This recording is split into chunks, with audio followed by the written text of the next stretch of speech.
You want me to come in? We start over again, Mike?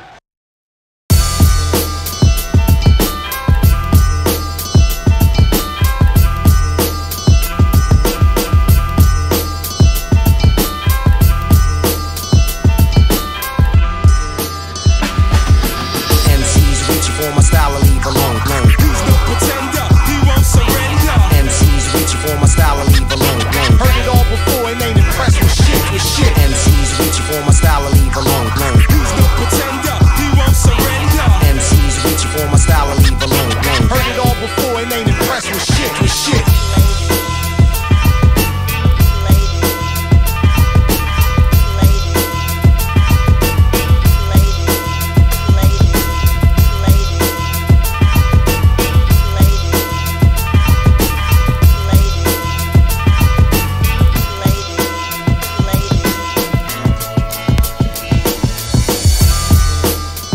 Alright, this is King Bucho. Welcome to BDA Boxing, the Boxing Debate Arena.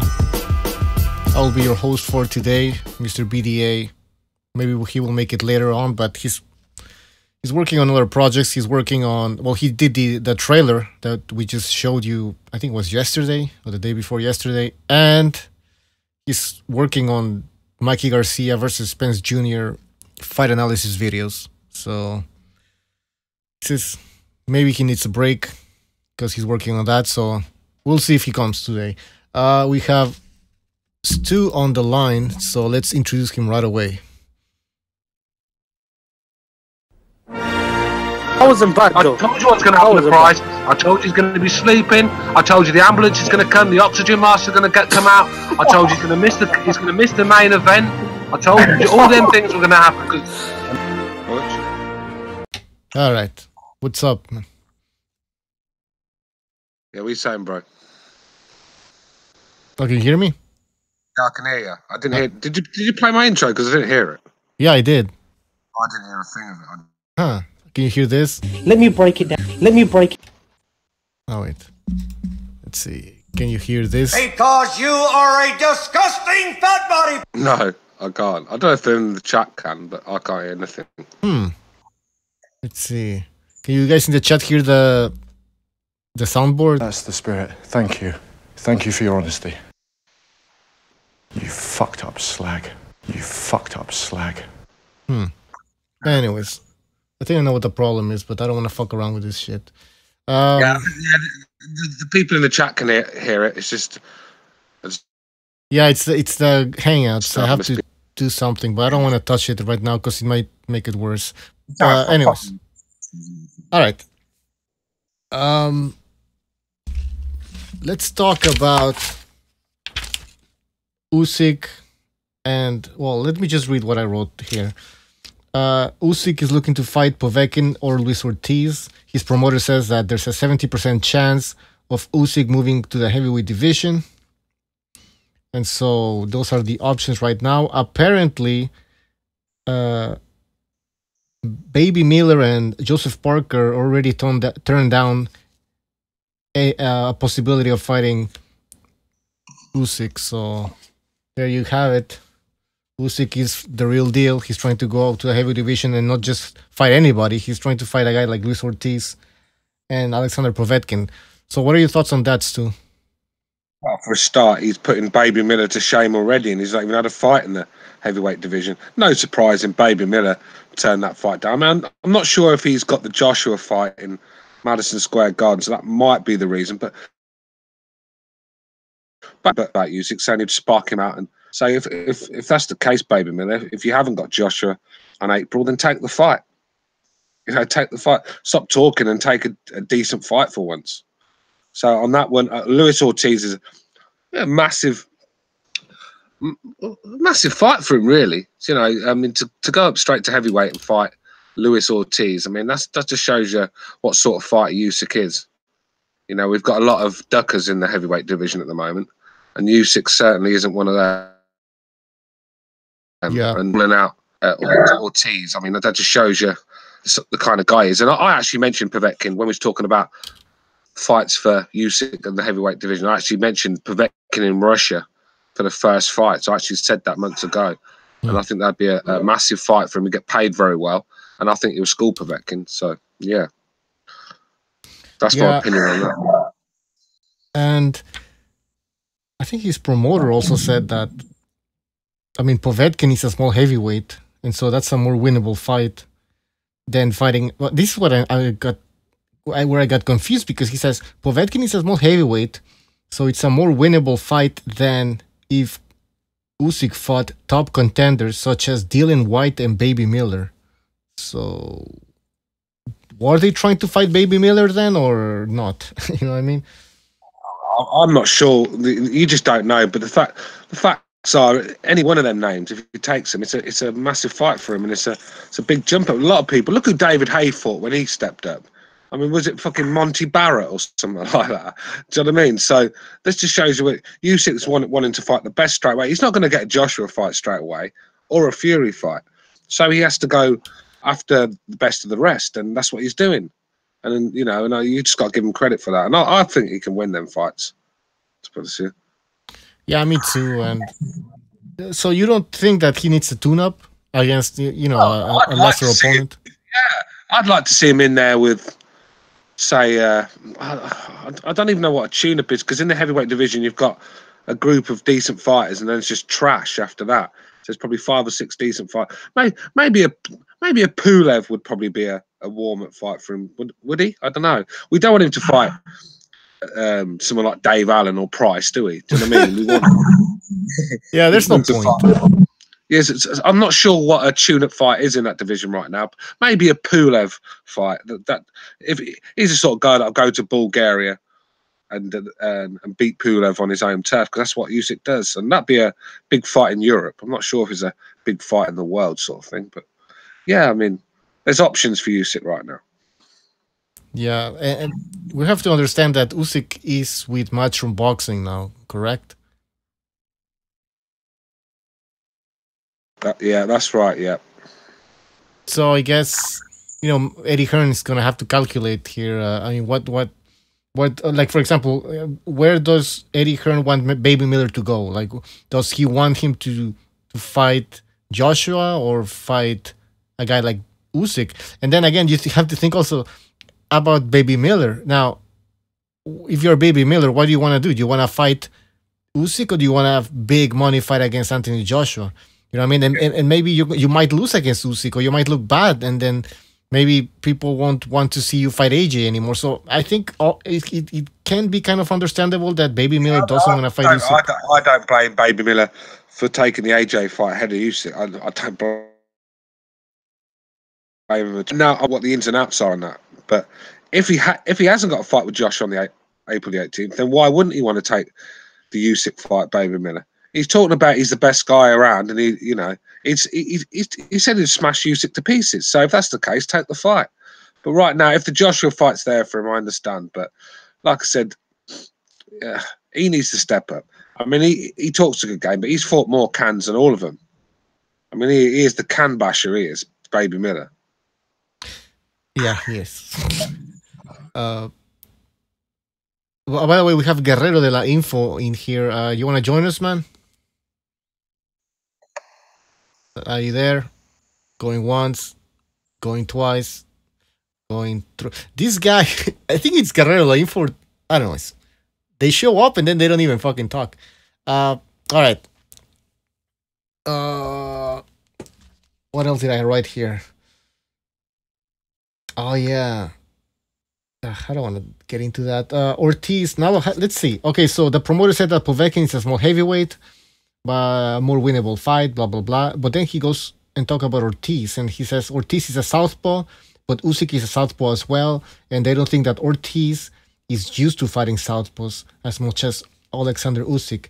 Now, they also mentioned that Luis Ortiz is 40 years old. He was unimpressive in his last fight against Travis Kaufman. They say he looks slow and one-paced. The only problem with Ortiz is that he has a lot of power. Do you agree with this assessment? Yeah. It's a perfect assessment of who Ortiz is. He's very slow at the moment, looking very slow on his feet especially. I mean, I think Usyk could box rings around him, but if Ortiz catches you, then you could be in trouble. But then again, in his last fight, he was landing all night and not really. Travis, it was his last fight against Kaufman. Travis Kaufman, that's the one. I mean, Kaufman was hanging around in there, taking them shots all night. So Usyk has not showed to me that he's got a weak chin. And I think he's a lot better at avoiding shots than Kaufman sort of thing. So I think I'd be picking Usyk to win that fight. But obviously Ortiz could get the stoppage if he landed clean. But I think we're just seeing him. I think Wilder was his last hurrah. I think that was the last of his energy that he stuck in. And it's just got... He looks flat now. And it's just boxers age overnight, and I think that's what Ortiz done. Because let's be real, he's not 40 years old; he's 50. So yeah, he's not 40. Let's be honest. So age is gonna take a toll on this guy, you know. And if he didn't have speed before, he's gonna have even less speed now. Now in the chat, people are saying that Usyk would schooled old Ortiz. What else are they saying? New Day saying Ortiz should have got Wilder out of there in round 7. It's true. I mean, I think maybe faster, younger Ortiz could have ended Wilder in that 7th round, but I mean, Ortiz was just fucking slow. He just couldn't kill. When you look at it, the two top guys in the league had old men that should have took them out, but just didn't have it in him to do that. Klitschko with Joshua. You had Ortiz with Wilder. These guys, I mean, if these guys just had a little bit younger and had a bit more in the tank, we probably wouldn't even be talking about Joshua and Wilder right now, because Klitschko should have stopped Joshua. Just had nothing. He just had nothing left in the tank when he tried to go for the kill, and that's what got Joshua back in the fight. Same with Ortiz. Just couldn't find that extra bit of energy to land that shot. And they're two fights, really, that we could have been talking about completely different situations now. So, yeah. Think about that one. You're kind of cutting off sometimes, but it's not as bad as other times. Just letting you know. All right. Lying on the floor with my laptop. That's probably what it is. No, that. I'm tired, man. I'm tired of. All right. I have other topics to talk about, but I want to talk more about this topic because, first of all, I'm expecting more people to start showing up, but I think we started a bit earlier, so they're gonna be showing up later tonight. So I don't know if we should stick with this topic or change topic and then come back to the Usyk heavyweight topic. Well, my thoughts on this. I think Usyk is doing the right thing in fighting a top contender. He's gonna get a lot of shit if he fights a David Price or something like that. He's not gonna get any credit. We're not gonna know anything about whether Usyk can make it in the heavyweight division because people are gonna be saying, "Well, he fought basically a bomb of the heavyweight division." Once he fights a real heavyweight, you know, then we're gonna actually find out if Usyk can make it. So.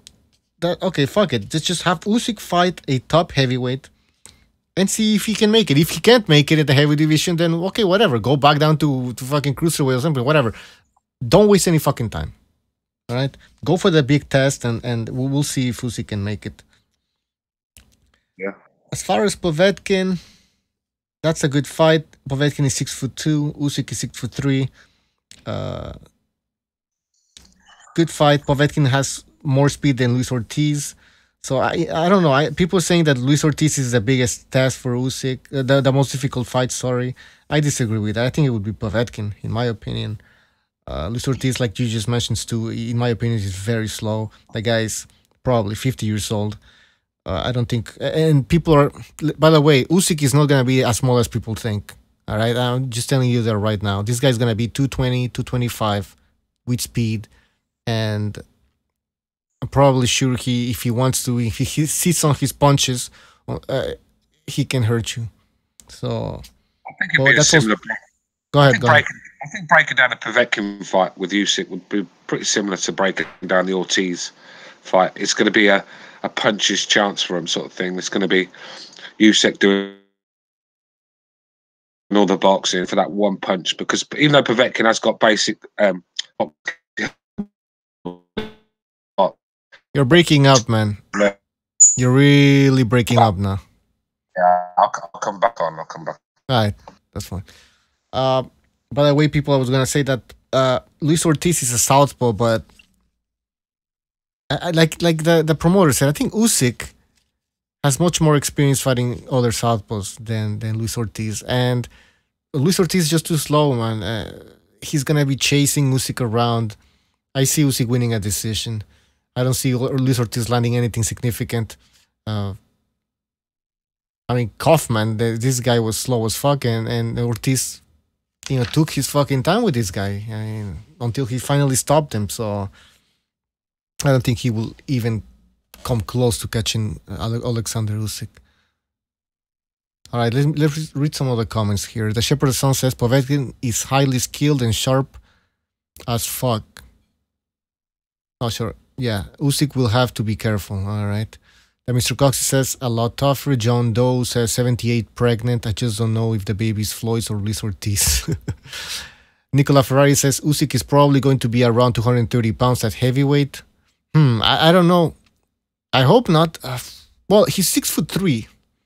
Yeah, I'm speculating that. Okay, let's see. His walking weight is maybe 215. So if he actually decides to put on more weight,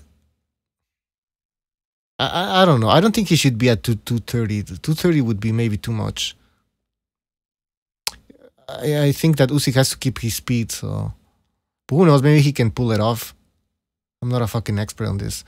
The Mr. Coxey says Usyk should fight David Price, and no, he shouldn't. Not. No, he should. I don't think David Price should be fighting at all, to be honest. Saint Brit in the chat says Fury style all wrong for Usyk. Yeah, that's a fight that. Oh, I don't know. That would be the most difficult fight for Usyk, in my opinion. Just because Fury is very elusive, long arms. He has some boxing ring IQ, unlike the other boxers, especially Deontay Wilder. No ring IQ at all.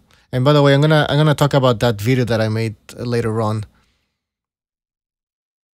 But you know what? I'm gonna start talking about it now before everybody comes. All right. So I made this video. I don't know if you guys saw it. Talking about what people have been saying about a potential rematch between Wilder and Tyson Fury. And I was pretty impressed with what people are saying, because they're saying that Tyson Fury is somehow scared of fighting Deontay Wilder again. I mean, I don't know what's going on with the negotiations, but let me tell you that Tyson Fury is not afraid of Deontay Wilder. And if Tyson Fury is maybe trying to look for other fights, it would probably be a fight with Anthony Joshua, because that's a big money fight in the UK. All right, and Anthony Joshua has 3 belts, while Deontay Wilder only has 1 belt. So I don't know. I wouldn't call that being scared if he doesn't fight Wilder right away. I would call that smart. You're fighting for a guy that has 3 heavyweight titles and is gonna guarantee you a big, juicy paycheck. Why would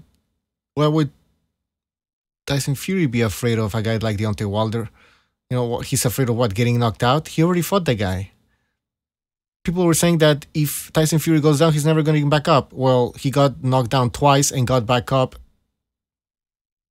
and actually was almost ready to knock out Deontay Wilder in that 12th round. So if somebody has to make any fucking adjustments, it's Deontay Wilder. If somebody has some doubts for the rematch, whether he can be the victorious, it's Deontay Wilder.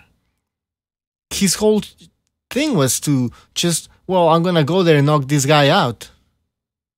Well, Wilder had the opportunity to finish Fury and he couldn't. Why would he be able to finish him in the second fight? What's gonna be different? Seriously, that's what I wanted to hear. That's what I made this video, because I want people to explain to me why Fury is afraid. Is there something I don't know? Is Wilder gonna make some adjustments? That's what I want to know. Because it's getting ridiculous to just call Tyson Fury a pussy and that he's scared of a rematch with Deontay Wilder. I mean, please, man. These unfounded comments sound like something that Wilder's sexuals would fucking be saying. All right, Wilder sexuals. Go ahead, Stu. I was just saying, how could you be scared of a man you've already fought in his own backyard? Exactly. I forgot to mention that in the video. Fury fought in Wilder's backyard and he got robbed. I mean, seriously, man. Wilder had everything in his favor and he just couldn't fucking finish the job. You know, he's the one who should be afraid of anything. In the chat, Chris Gonzalez says, so much respect for Fury. Yeah, and you gotta respect Fury. And by the way, if you look at after the fight, Fury, he's, I mean, even though he got the draw, he was smiling. You know, he was being friendly. He was being acting friendly with Deontay Wilder and all. And he was happy because nobody gave him a fucking chance. And after what he went through, 2.5 years of fucking a coke party and having suicidal thoughts, finally getting fucking his shit together, coming back, fighting again like Wilder, where nobody gave him a chance. Actually, you're supposed, in most of the eyes, in the opinion of most people, he won that fight. Of course, that guy's gonna be happy, man. Of course, later on he said, you know, I don't think he should have been a draw. But at that moment, right after the fight, of course he was gonna be happy. Man, he did what he wasn't supposed to do. He wasn't happy because I got the draw, you know. Well, I accept the draw. Of course not. No, he wasn't happy because of that shit. Nicola Ferrari says Fury can do what he wants. Wilder should move his ass out of the US if he wants a rematch. No, he won't do that. The money's in America. That's what they keep saying. Yet I guarantee you that he would make more money if he fought Anthony Joshua in the UK. Anyways, I don't want to get into that whole Wilder is a superstar in the US or he actually nobody knows Deontay Wilder. We saw it. What's his name? This guy has a channel on YouTube. Let me see it. Let me check my subscriptions. He did a pretty interesting video where he was exposing this myth that Wilder is pretty popular in the United States. Because even that people from Showtime were saying that nobody knows Deontay Wilder in the US, and they're walking down like they're in New York, they're in near Times Square, and people are just passing by and they don't even know who the fuck he is. What's this channel? It's pretty fucking good. It's called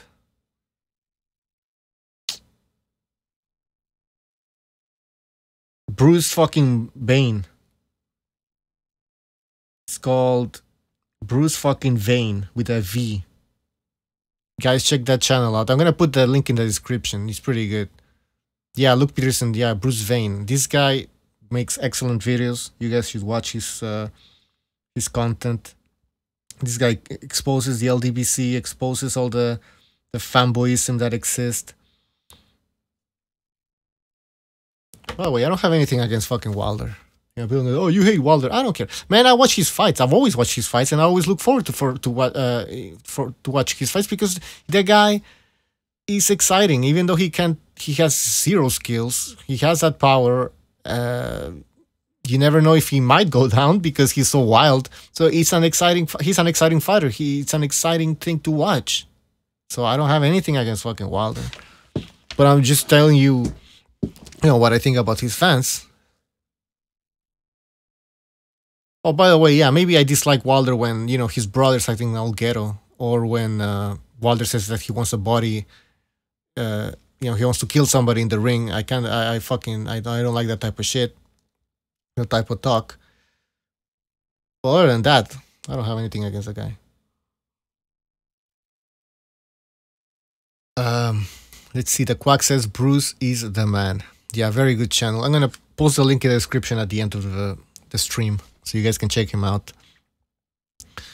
Let's see, what else do we have in the chat here? Mr. Cox says Chris Gonzalez. I agree. What did Chris Gonzalez say? Chris Gonzalez says those two knockdowns cause Fury bad.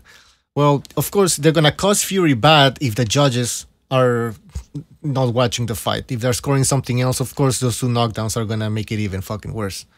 I mean, one of the judges, the Mexican judge, he gave the fight to Deontay Wilder. Even if he wouldn't have knocked down Fury, he would have won the fight. All right, so that's how fucked up the judges were. That's what happens when you fight in the United States against a guy like Wilder who's protected. So, anyways, I lost my train of thought. What the hell were we talking about? I need to eat something. Chris Gonzalez says that Mr. Coxey Fury won the hearts of the boxing fans, which is even better. Yes, it's true, but I think Fury had already won the hearts of the people, and at this point, who gives a shit about that? Fury had to win the decision. Just wasn't meant to fucking be. By the way, I won $500 because I put a little bit of money on a draw. But still, I would have given that fucking money back. That's what I told everyone. I was like, listen, yeah, I won. Fuck it. I'd rather not have won anything and have fucking Fury win the decision. John Doe says, I'm sick of Keith Thurman. I'm about to make a rant on that fucker as well. Oh yeah, check out John Doe's channel as well. I'm going to put the link in the description. This guy makes excellent videos. Check out this channel. Very, very entertaining channel. Alright, I have more topics to discuss here that I wrote down, but I'm gonna wait for more people to show up. Stu is trying to fix his connection, I guess, his computer. And we're still a bit early right now for people in the United States and Canada, East Coast and West Coast, so we're gonna wait. Centurion Son says Mayweather versus Tenshin Wasafugasi. Oh, listen. I don't even remember the guy who he fought. The name of the guy. I saw the highlights, and the last knockdown looked very suspicious, and I wouldn't be surprised. In Japan, they pull that type of shit off, like very obvious robberies or stoppages. Like for example, I don't know if you guys remember Pride Fighting Championship. There was some, especially at the beginning of Pride Fighting Championship, there was a lot of fake fights basically, where the guy, like for what was the fight? Mark Coleman against some Japanese guy.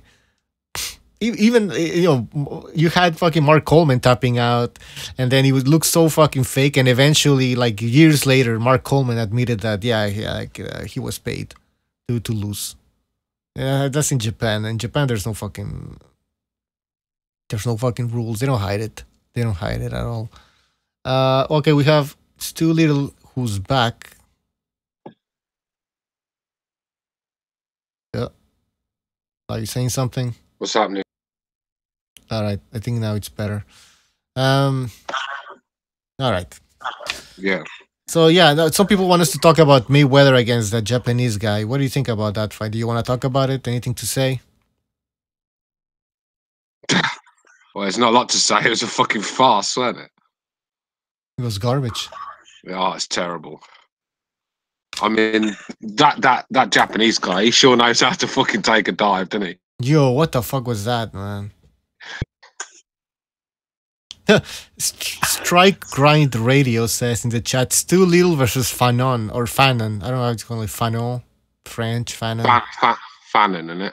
Yeah, some people say Fanon. Yeah, anyways, why would he debate Fanon? And that would be ridiculous. It would. Do you know who that guy is, man? This is fucking ridiculous. I've seen his channel pop up a few times. I've probably watched it once, I think. He always has that smirk on his face. Like he knows everything. He's always defending Deontay Wilder. It's fucking sad. Fucking sad.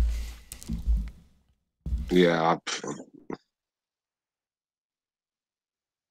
Yeah, this guy, it's one of those channels where everybody has everybody in the chat has a wrench, a moderator wrench. So as soon as you say something that they don't agree with, they kick you out. Yeah. It's so fucking stupid. More fucking chiefs than Indians. Yeah. Oh man. And there was this guy from another channel, World Boxing. That one with the lion logo. I don't know. You guys know it. Let me check. Maybe somebody can help me out in the chat. World Breaker. World Boxing. Oh, I have it here. It's called World Breaker Boxing. Fuck, I lost it. Anyways, that's another channel where everybody has a wrench in the chat. Everybody, yeah, Luke Peterson's World Breaker Boxing. Everybody has a wrench. Everybody's a moderator. And then he wrote in the video where we posted, like, the trailer video that we made, he wrote a comment saying like he wants to debate BDA. And BDA goes like, we'll debate him about what? He said about anything. So I don't know what the hell. Yeah, I saw that. I saw that comment. I saw that. Yeah, he wrote the comment in all caps. Yeah, but you can't just say I want to come and debate, and then you say, "Well, debate what? Well, I don't know. I just want to debate." I mean, that sounds retarded, man. Come with a topic, and we'll debate. Yeah, if it's racial issues, then we don't want to debate that, because that's what they talk about in their channel, about Master Hearns and all these racial. It's not gonna happen here. Nah, you can't debate with them people. They're too emotional. Yeah. Yeah, Vader V says race relations. Yeah, he wants to debate that maybe. I just want to address the listeners that the Boxing Clown Edition episode.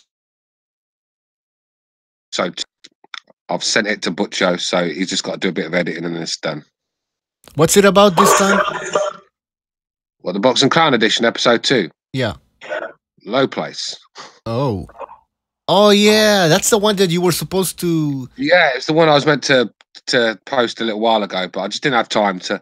I had to do a bit of editing. I just didn't have time over Christmas, so I just got it finished today.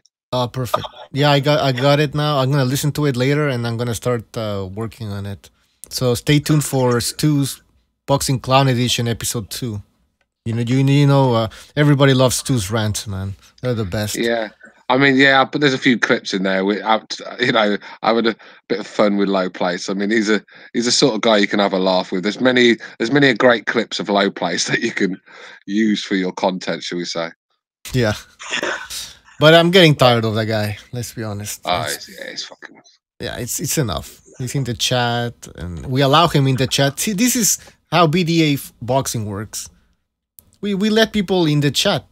And we allow them to debate us and now if you start getting emotional and screaming and yelling and making false accusations, getting racial, then yeah, you're gonna get kicked out. If you just want to talk boxing, then it's fine. You can join us in the hangouts. You can type in the chat.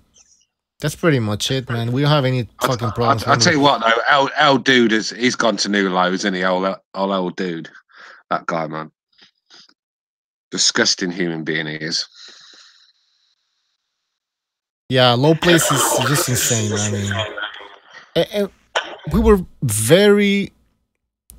we allowed Low Place in the hangouts. First of all, people who don't understand, we didn't kick Low Place out of like nowhere. I mean, the guy was in our hangouts for a long time.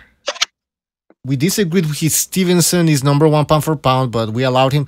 But he always went back to Adonis Stevenson, his #1 pound for pound. And he started yelling and screaming, and it just became too chaotic. He was just too emotional. So we kicked him out. We allowed him to stay in the chat. And from time to time, I allowed him to be back on the hangouts.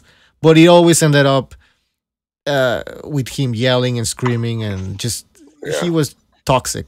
All right, he's still in the chat though, so this is how this is how fair we are. We just don't kick you out of nowhere, and we don't give moderating wrenches to everyone. Only 3 people have them, and that's pretty much it. And even with mine, I mean, I've never blocked anyone on it or hid their comments. I just time them out when they've been dicks. I just give them 300 seconds to regroup. And it usually works. I've never ever blocked anyone because it's not my job to block people on your show. Do you know what I mean? But obviously, when it gets out of hand in the chat, sometimes you have to put your hammer down, shall we say? Yeah, exactly. But it's like you have a gun. You're not gonna use it like just randomly. You're gonna use it. No, it's the last fucking resort. You know what I mean? Oh, by the way, we have World Breaker fighting in the chat. He's the guy who wanted to debate BDA or anyone, I guess. He wants the link. All right, let's give him a link. Yeah. Wait, let's see. Wait. Let me just write in the chat. I mean, Nicola Ferrari in the chat said about El Dude being worse than Low Place, and I agree. El Dude I is agree worse. with that shit. El Dude is a sewer rat. He is the lowest of the low. He is. He doesn't. Sorry. He keeps babbling on about Jimmy. Jimmy's a rapist. Jimmy, like, come on, man. Yeah. Well, I think I mentioned El Dude in Low Place's video. I think mentioned a couple of things about him. I mean, that guy is just a real piece of shit. We attract him here, don't we? Do you know what I mean? But these are the guys that keep coming back for links to come back. They call us all these names Nazis and paedophiles, yet they want to come back and hang with us in the hangouts. It's amazing. Yeah, exactly. It's they're fine on the show. They enjoy being the show. But once they get kicked out, they start calling us racist and all this bullshit. Like, so why were you on the show to begin with? You know what I mean? By the way, we have Luke Peterson who just donated. Thank you. He says, Bucho, invite World Breaker. He's cool. I told him to send me a message on boxingdebate@hotmail.com. That's for on the Hangouts. So if you go on Hangouts and type in boxingdebate@hotmail.com, just send me a message and then I'll send you the link. I don't want to post the link so everybody can fucking see it. What were you saying, Stu, about El Dude? Yeah, forget El Dude, man. This guy's fucking obviously insane, man. I don't even, you know, you think Low Place is crazy? This guy is beyond fucking insane. He fucking is, man. I mean, he's if he had a brain, he'd be dangerous. But the thing is, if you look on his channel, I mean, no one watches his shit. I mean, let's be real. Who wants to listen to Cheech and Chong talk boxing? Because that's basically what it is, isn't it? I mean, the little Mexican mini-me sitting there with his little gimp voice. With his gimp voice. I mean, no one wants to listen to that. He's calling me a fake Mexican. Like, he doesn't even know me. He doesn't know me. Though, what? I've seen both of you, and you look more Mexican than he ever does. He don't look Mexican. He's a Spaniard. He is. He's whiter than me. He's got the skin complexion of Edward Scissorhands, and he's talking about. He's a fucking cracker. He is the cracker of all crackers. And guess what? His fucking hero is with ginger with freckles. It don't get more cracker than that. This guy, man, he's just an idiot. Can't be done with him. Yeah, I mean, he's confused. This is what happens when you're a racist. You think everyone's a racist. That's it, man. You don't give anybody a chance. You know what I mean? All whites are racist. You know, it's like, well, or most whites are racist. That's not true. Of course, there's racist white people. Oh, that's what we should call him from now on. El Spaniard. El Spaniard, yeah. El Spaniard. Fucking Cortez. You know. So, anyways, yeah, there's racists in all races. Just it's funny how they single us out as being racist. It's just ridiculous. I mean, if we were racist like they claim, there wouldn't be anybody on this fucking chat. Seriously, we have people from all over the world. We have fucking people from Asia, Europe, Latin America, Africa, the Caribbean. So this is bullshit, man. It's these accusations. That's why in the trailer we talked. We made fun of all the comments that had been said about us because they're so ridiculous. You know, we're a white supremacist channel, of course. Yeah, a fucking Mexican talking about white supremacy. Are you serious? Anyways, all right. Let's go back to boxing. By the way, World Breaker Fighting. If you can contact us on the Hangouts, we'll give you the link. Yeah, I told you, man. Fuck. Let me type in. Hold on. I'm gonna type something in the chat. I just need to open this. Oh, there you go. So, if you contact us on boxingdebate@hotmail.com through Google Hangouts, then I'll send you the link. Stu, what happened with Strike Grind Radio? Or Green Radio, I don't know.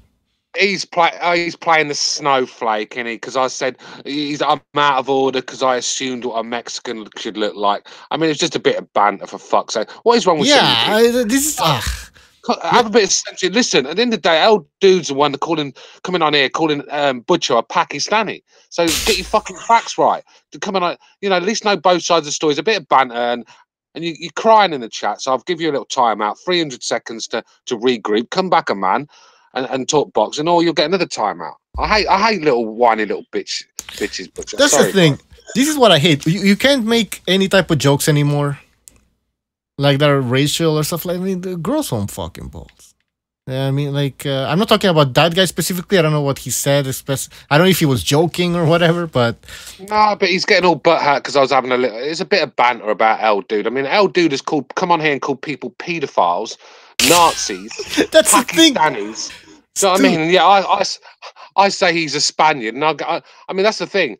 Get the fuck out of it. I'm sick of these people coming on here telling us how to think and what to think. If you don't like what you're hearing, get the fuck off our show. Seriously. That's what Stu, that's what I'm fucking saying. We make little jokes here and there, and we get criticized. But some people call us fucking Nazis and racists and pedophiles. And, we are in the wrong. You know what I mean? It's like, so I didn't see Strike Radio defending us when, or Jimmy when he was getting called a paedophile, or you when you was getting called a Pakistani, whatever. When we was getting called Nazis, I didn't see Strike Radio defending us. So get out of here, Strike Radio. Yeah, sick of snowflakes, man. And other people saying that people are saying that your channel is racist, and then I'm like, okay, give me some examples. Oh well. There's no examples that can be provided, so they start saying, well, Precise has said some things that can be considered racist. It's so completely vague. So I'm like, okay, what else? Because they never gave me an example of what racist things have been said on this channel. This guy Jimmy, people are complaining about Jimmy. I'm like, seriously? Jimmy is racist now? Like, what the hell? And then El Dude was saying that Jimmy used the N-word. When did that happen? Like, never has he ever used the N-word. So well, apparently we laugh about it. According to Old Dude, we sit there and laugh it off when it's mentioned. I think I've heard it once on the show since I've been here, and that was when I think Precise was arguing with, was it Low Place or something like that? No, with it was Battle Rifle. Battle Rifle. Yeah.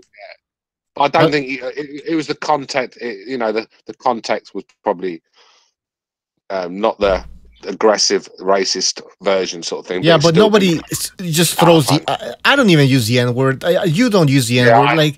No, I don't. They're ridiculous, man. These accusations are just... Use it, do you know what I mean? What was that? I just said it's one of them words. It upsets people, so why use it? But there's certain freedom of speech that I stick by. But then you can't go around calling people racist. And I agree with that. But yeah, I'm not going to sit and cry about it if someone does call someone. Yeah. All right, I'm gonna introduce Apology. Speak of the devil, and it shall appear. She just wanted the drama and you two to fight over her. That's what women do. Your punishment must be more severe. I lost respect for all of you. Bitches are stupid. I treat them like shit. That's how you get one to eat a dick.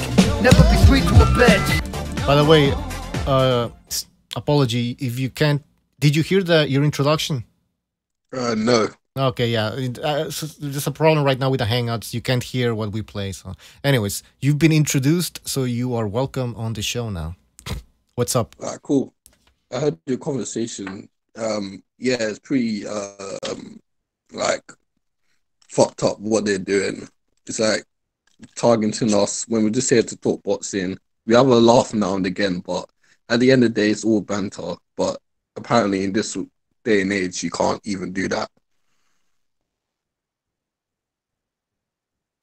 Yeah, hold on. Sorry, I'm doing something else here. I agree, Apology. I mean, they're taking the fun away from the podcast. That's what they're trying to do. And, people have to... I mean, if you've got any sort of life, you're not going to get too offended by what people say. I mean, all these LDBC channels have got plenty to say about white people, but just don't offend me because I've got more to my life than worrying about what some bum thinks of me on YouTube. Do you know what I mean? So they don't have a life. They're on welfare. Well, that's it. But you know, it's just people trying. I mean, like Strike Radio. I've seen this guy a couple of times on here, but you know, he's got butthurt over the smallest little thing. And is that what this show's going to be about? Where we can't say anything? I mean, get the fuck. We don't want people like that here. We don't. We'd rather have 20 people listening than that were down the middle than 500 snowflakes. Yeah. That's for sure. That's why I came on this channel in the first place, because you guys were like, you know, just had you know, it was the debate arena. You guys were like talking about boxing, other topics, and it was like no one's getting censored. Everyone was allowed to speak their own mind. So yeah, that's why I like this channel. And we do mix it up a little bit because sometimes there's not a lot of boxing to talk about. I mean, how many hours can you talk about Deontay Wilder's ducking, or do you know what I mean? Yeah. There's not LO's drug tests. I mean, there's just so much you can talk about these topics. So we do mix it up a bit and gets people a bit riled up. But people shouldn't take too serious what's said on this show. It's just it's a hangout where we come here to have a laugh and a bit of banter, and that's what it should be. It's not a serious show. This is not we're not Sky Sports or Showtime. We're just BDA, man. That's the thing. Do you know what I mean? Oh man. Yeah, and that's our style. Like, other people have their own style. Other people try to do it professionally. We do it this way. If you don't like it, well, start your own channel or do your own thing, man. Yeah, World Breaker Fighting. I can't find your message. I think because since we're not friends on Hangouts, or you haven't I can't see your comment, and I had this problem with somebody else. Tell him to create a new group chat on Hangouts and message you. Okay, but I've never added him before, so it's gonna be the same shit. He has to add you. He has to create a new chat and then type in your name and send you a message. Well, he can message me on Twitter, and that's gonna be just easier. Just a private message on Twitter, and then I'll give him the link. Anyways, he seems like he's a civilized person. And I say civilized because I think he said that he's going to be civilized. And because I remember that Mr. BDA once, he went on these hangouts with Low Place. And fuck, were they crazy? Because he goes in and he's like, oh, gentlemen, could you please come? No, he's not a gentleman. He just said like, all right, guys, what's all the commotion here? Because they were yelling and screaming, right? So he's like, what's all the commotion? And this guy goes like, what's his name again? 69 or something.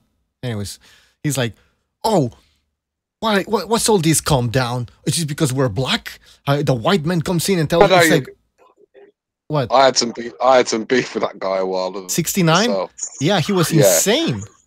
This guy he's a mental case, mate. Like I said, somewhere there's a fucking nut house missing a patient. Oh, he went off on Mr. BDA. Mr. BDA just went like, what's all that commotion? Because, you know, they were screaming, oh, because we're black, blah, blah, blah, blah. And it became just chaotic, man. Just fucking chaos. So that's why we try to avoid these type of channels, you know. The thing is, though, like I said, sometimes when someone vouches for someone coming on this show, it doesn't really work out. Someone vouched for El Dude at one time. Do you know what I mean? Look how that turned out. That was recognised. Yeah, and I recognise he should pay for that. He should have a 30-day ban for that. Yeah, he has to pay for this with blood. All right, I got a message from. The fuck is this shit? All right, hold on. We got Cameron online anyway. Well, I try to fix this. Let's introduce. I'm searching for the button here. And Guerrero's online as well. All right, hold on. Fuck, mate, it's life, man. You only live once. Make the most of life. Enjoy it. Because everybody's got their weird fetishes, man. And mine just happens to be eating fucking ass. All right, I played the intro. I know you guys couldn't hear it, but I just did play the intro. What's up, Cameron? What's going on, guys? Happy New Year and everything. So, yeah, it's the first time I've been on the show. So, since last year, so I thought it's a Happy New Year, seeing as it's the festivity season and all that. So, what's going on, mate? What's going on? All right. Hold on. I'm going to send the link. All right. Well, we're talking about Usyk moving up to the heavyweight division. So just give us your thoughts, I guess. You apology as well. What do you think about this? Usyk potentially fighting Alexander Povetkin or Luis Ortiz? Go on, apology. You were on before me, so you go first. I think he should fight someone less risky than Povetkin. Because if Povetkin's anywhere near where he was against Joshua, I think it could be risky for Usyk. So I think he should fight Luis Ortiz, because in my opinion, Luis Ortiz is done. Fight him and then fight Povetkin. So, yeah, but I wouldn't fight Povetkin if I was him. Not yet, anyway. Yeah, I agree with. I mean, I've heard the things about him going for looking at Ortiz, and I agree with. I was listening to the show earlier. I agree with what Stu was saying. You know, I wasn't expecting Jarrell Miller to take that fight. You know, if he takes a Joshua fight, then you know you give him a pass. But if he doesn't end up fighting Joshua, then this is a duck. Because Jarrell Miller's not fought anyone of note, and here was his chance to fight someone like Usyk, and you know, really his established name if he won this fight. But he chose to go against it. I'm not too sure if any of you watched it, but Dylan White did an interview the other day, and he said that he doesn't want to fight Usyk because they can't sell an Usyk fight to the general public. But then he spoke about potentially fighting Dominic Brazil. So in my opinion, Dylan White doesn't want anything of Usyk either. A lot of these heavyweights don't want to fight Usyk, and I understand why. You know, he's a cruiserweight. He's not got, you know, the name at heavyweight. But the fact is, he's going to be a danger at this weight. And I really like the Luis Ortiz fight. I like the Ortiz fight because no one wants to fight Ortiz even to this day. You know, Ortiz isn't exactly on the top three list for fighters to want to fight next. So if he fought Ortiz and took that fight, won that fight, that'd be a big statement as well. Especially if he done it in a real clinical fashion. Because Wilder fought Ortiz and he was behind in that fight for me. So if Usyk can beat Ortiz, that'll be the biggest statement he can get out of a world title for me. So yeah, I mean, to be fair to Dillian White, he's worked his way up. I mean, how long has he been waiting for a Wilder shot? Do you know what I mean? And you know, he's worked to say to around the Joshua shot. I think he's third on the list. I think taking Usyk would be a massive gamble for him because that could set him back years. Look how long it's taken him to get to where he is now. This guy's not been given any opportunity. It's not like he's a golden boy where he's just given a shot even after a defeat. Where some of these fighters get shot after shot. He's not going to get that. He's hard to fight. He's had to fight Chisora twice for fuck's sake. So why would he fight a dangerous guy like Usyk and possibly lose and get sent back to the back of the queue again before getting his big fights? And I understand that. I do.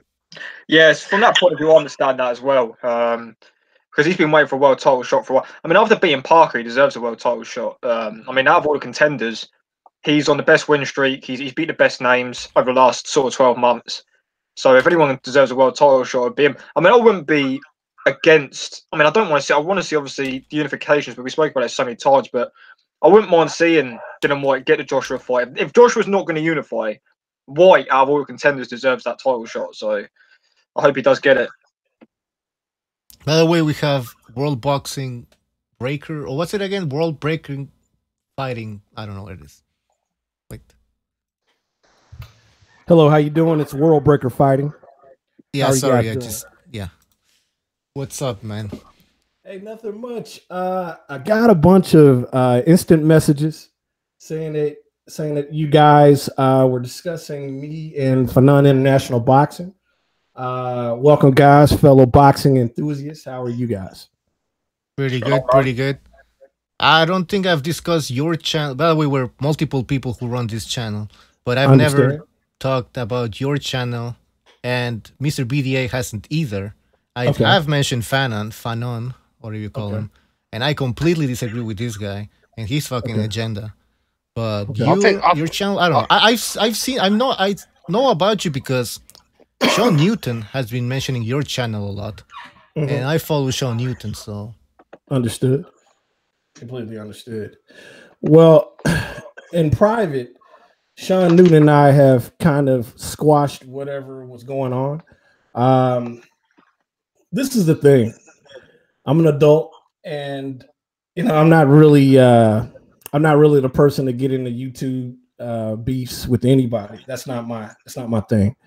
My thing is to further the sport of boxing. We all have a different perspective on what boxing is. And, you know, from my vantage point, it may be a little bit different from someone in the UK or someone outside the United States. So, you know, my whole perspective is a bit different. We have people on the inside in boxing in the United States. We get our information pretty much direct in some cases. So some of the things that we're speaking about aren't coming from left field often, or not. They're coming directly from the pipe.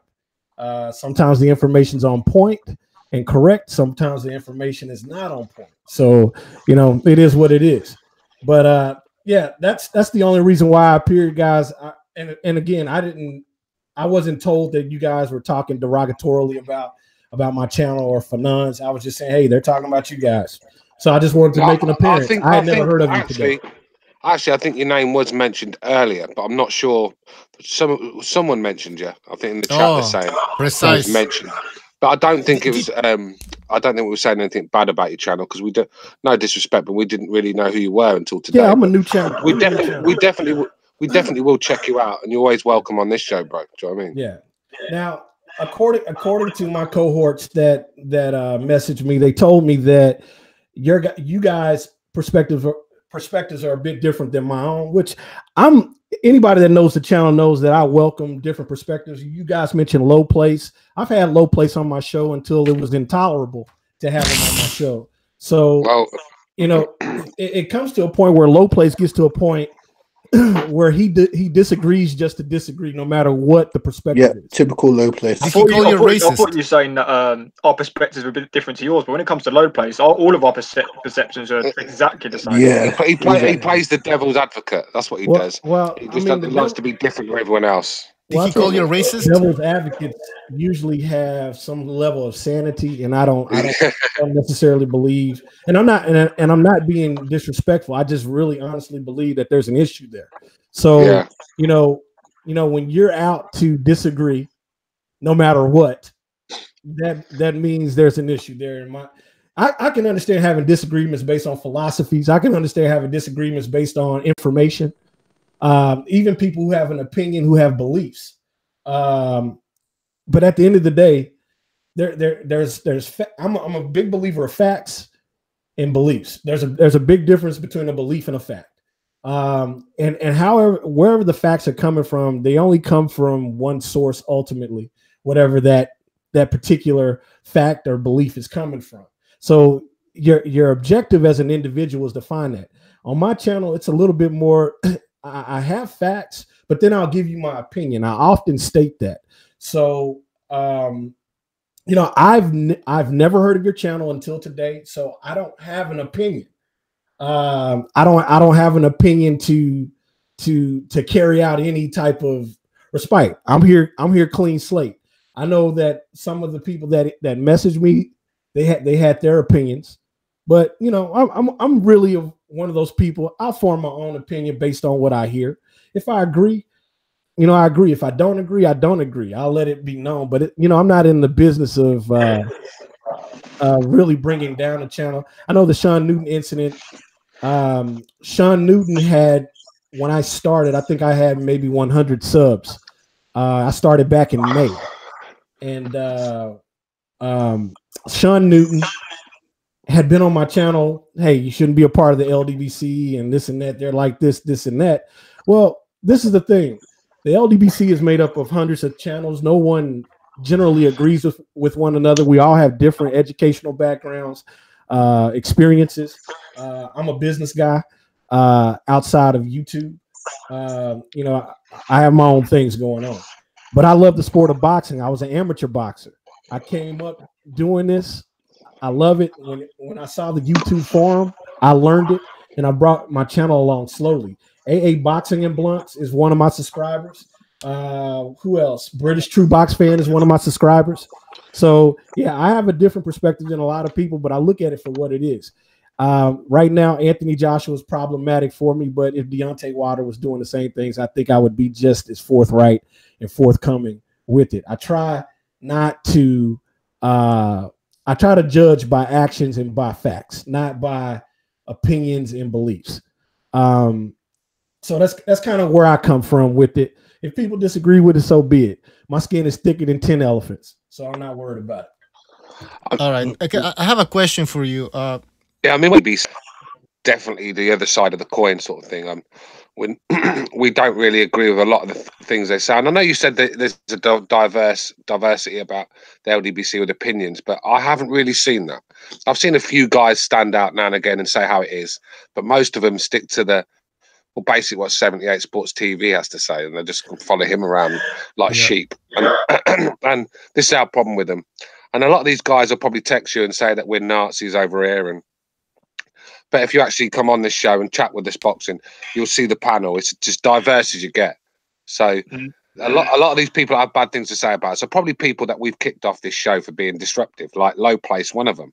Like, well, I won't name names, but I can imagine a few of them that are texting you are guys that we've kicked off this show. Yeah, and I'll tell you my perspective here.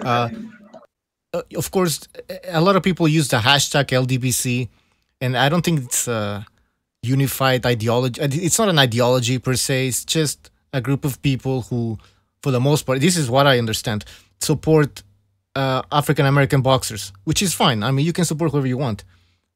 Now, my problem is with the LDBC channels, like Stu mentioned. What was it? 78 Sports, Blood Boxing, and all these other channels who constantly play the race card. You know, it gets Ticket TV. Yeah, Barbershop. My God, this guy, every single video he makes. Yeah, it doesn't sound like boxing talk. It sounds like they're just preaching about the African Americans and their day-to-day lives and the struggle and stuff like that. I don't think this is the place to do that. By the way, and then when they use terms like master Hearns and slave trader Hearns, it's like it starts to get a bit annoying. Fuck. And I consider these channels racist just based on that. Yeah. 78 is no different. He is the boxing version of Al Sharpton. He's a race hustler. He gets his donations by being a race hustler. And that's what he is. He's no different to Al Sharpton, but the boxing version. And that's why I can't co-sign with people like that. Can I interject on that to give you guys some perspective on that? The majority of 78's audience actually predates his boxing channel. The people that contribute to 78, they were actually in another type of community that was more Afrocentric. That's where a lot of his revenue is generated from that perspective. They followed him over to boxing. If you have a loyal fan base and your fan base likes what you're talking about, they're going to treat you as such. So again, from an African American's point of view, I don't pretend to be anyone else. I'm not Mexican American. I'm not Arab American. I'm not any of these things. I can only empathize with people based on what their experiences are. My experience as an African American male is going to be different from someone that's British, that's British of African descent. It just is. It's a very different climate in our country than it is in the UK. I don't pretend to know all the small idiosyncrasies that occur. What I do know is that people tend to speak from their life experience. These gentlemen speak from their life experience. I speak from my life experience. I look at things. I try to look at things as a whole. I try to keep the racial components out of it, but the racial components are apparent. If you study the history of boxing, especially in the early turn of the 20th century, you have the Jack Johnsons, you have these African American fighters who didn't get opportunities to fight. They were being kept. Essentially, they were being suppressed and kept from fighting on the mainstream. Over the course between Jack Johnson and Joe Louis, the next black heavyweight champion of the world from the Americas, I think it was about 35 years, if I'm not 35 or 40 years, somewhere in that area. I don't have it in front of me to just give you exact numbers. There's a dynamic that's even taking place today that is constant in the African American community and the greater American community.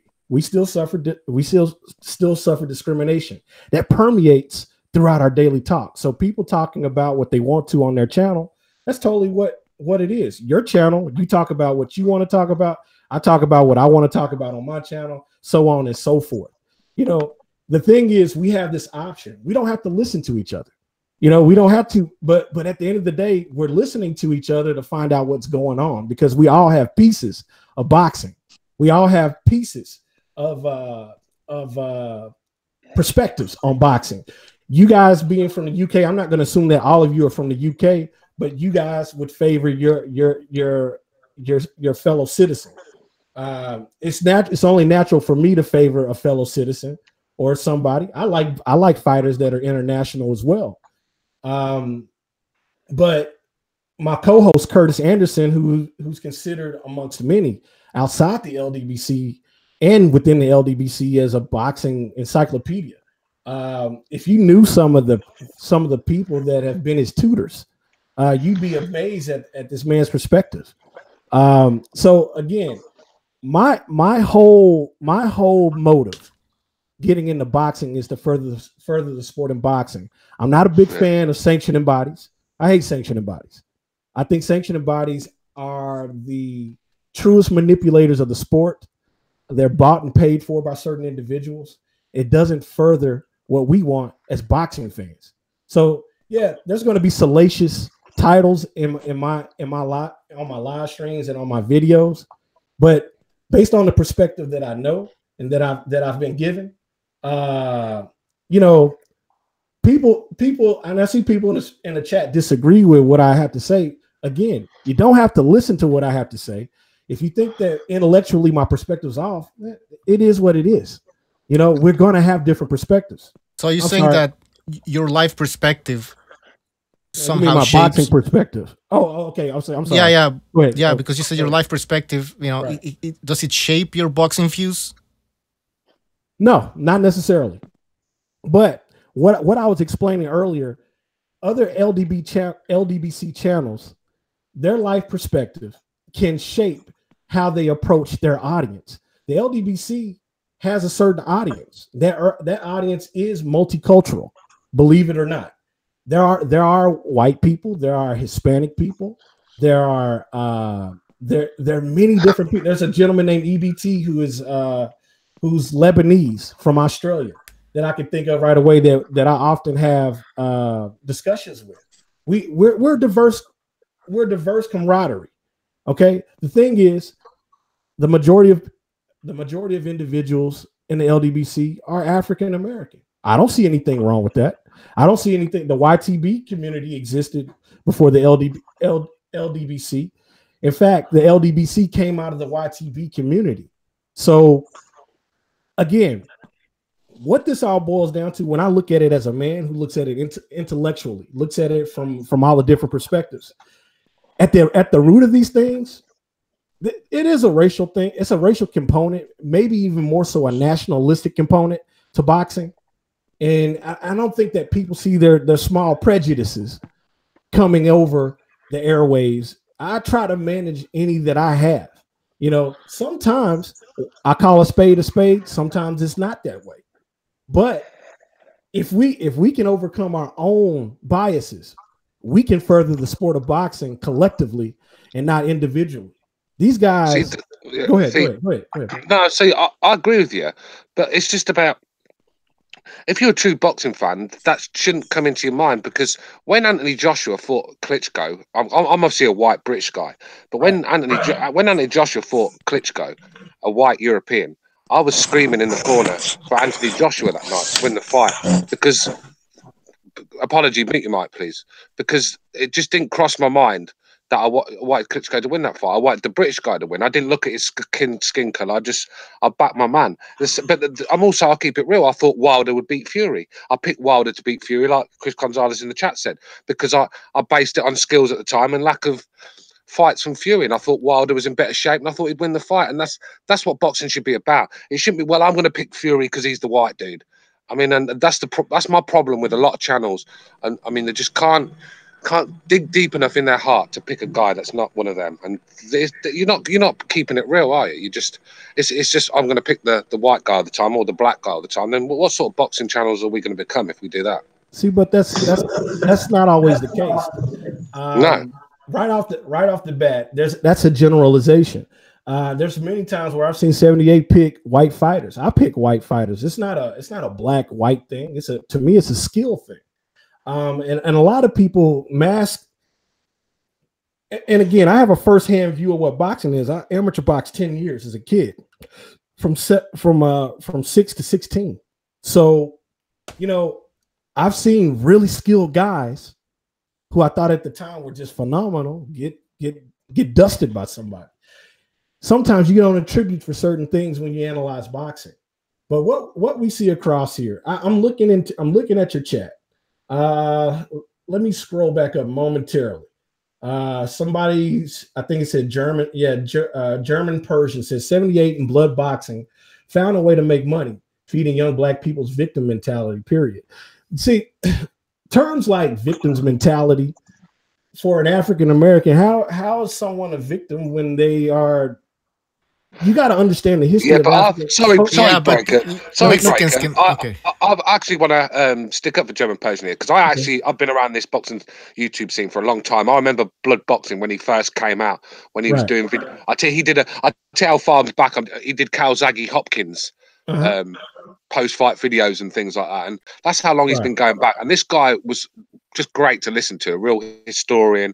He kept it down the middle. He picked Calzaghe that night to beat Hopkins in his prediction. Just a real good channel. And as soon as 78 come around with his Nation of Islam mentality, he turned blood boxing toxic. And I know you say about 78 Sports, he had a lot of Muslims backing him, from the Nation of Islam on his channel. Yeah, when he came on, I remember. I actually didn't say that. He had some people then sort of Afrocentric. He's talking about the conscious community that used to. Yeah, whatever. He was 78 Sports started as a conscious YouTuber. Yeah, well, sorry, I didn't ended say up having problems with people on that side. Well, the thing is, I want to point out so we don't misconstrue things. That's all it is. Just quickly, I was just going to say that he did have what conscious community, if you want to use them words, but he had 2,000 subs when I saw him first come on. I remember when he first come on, he had 2,000 subs. It took him about a year to get that, and then now he's got 70,000 since he turned race baiter. So that tells you everything you need to know about what's 78. What's a race baiter to you? I mean, come on. I mean, I don't want to really get asking your question. Your definition of it. I'm say, here sincerely to ask you. I would say. Sorry, bro. I'd say if you want to see the definition of a race baiter, then just click on to 78 Sports TV channel, watch his videos, and you'll see it. Wait, hold on. I'll explain it. Go ahead. Recognize. A race baiter is someone who sees race in everything when race has nothing to do with it. Sometimes that's a race baiter. Okay. All right. So, for instance, if shit don't go your way, and first thing you cry out is racist, I know you're the racist, right off the bat. In my opinion, you're the racist. I already know who I'm dealing with. Okay? So, because if nobody brought up race, why are you bringing it up? Right? So that's a race baiter to me. And that's what I've seen from 78. That's why I don't like him. No, I'm pretty sure if you corner him. I used to listen to his channel.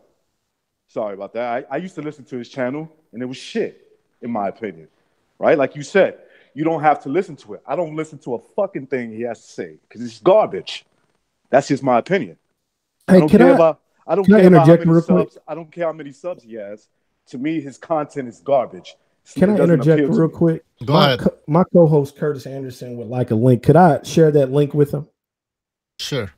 Okay, I appreciate that. While you do that, I'm gonna introduce Precise is on the line. Jimmy's on the line. You guys can join if you want. There's Curtis right there. What's up, Curtis? What's up, Precise and Jimmy? What's going on? That's it. Just listen to the conversation. So if you guys want to join anytime, just go ahead. I'll say this much about. Let me say something about 78 because I think I followed 78. Well, I don't follow him anymore, but I was there maybe from the very beginning.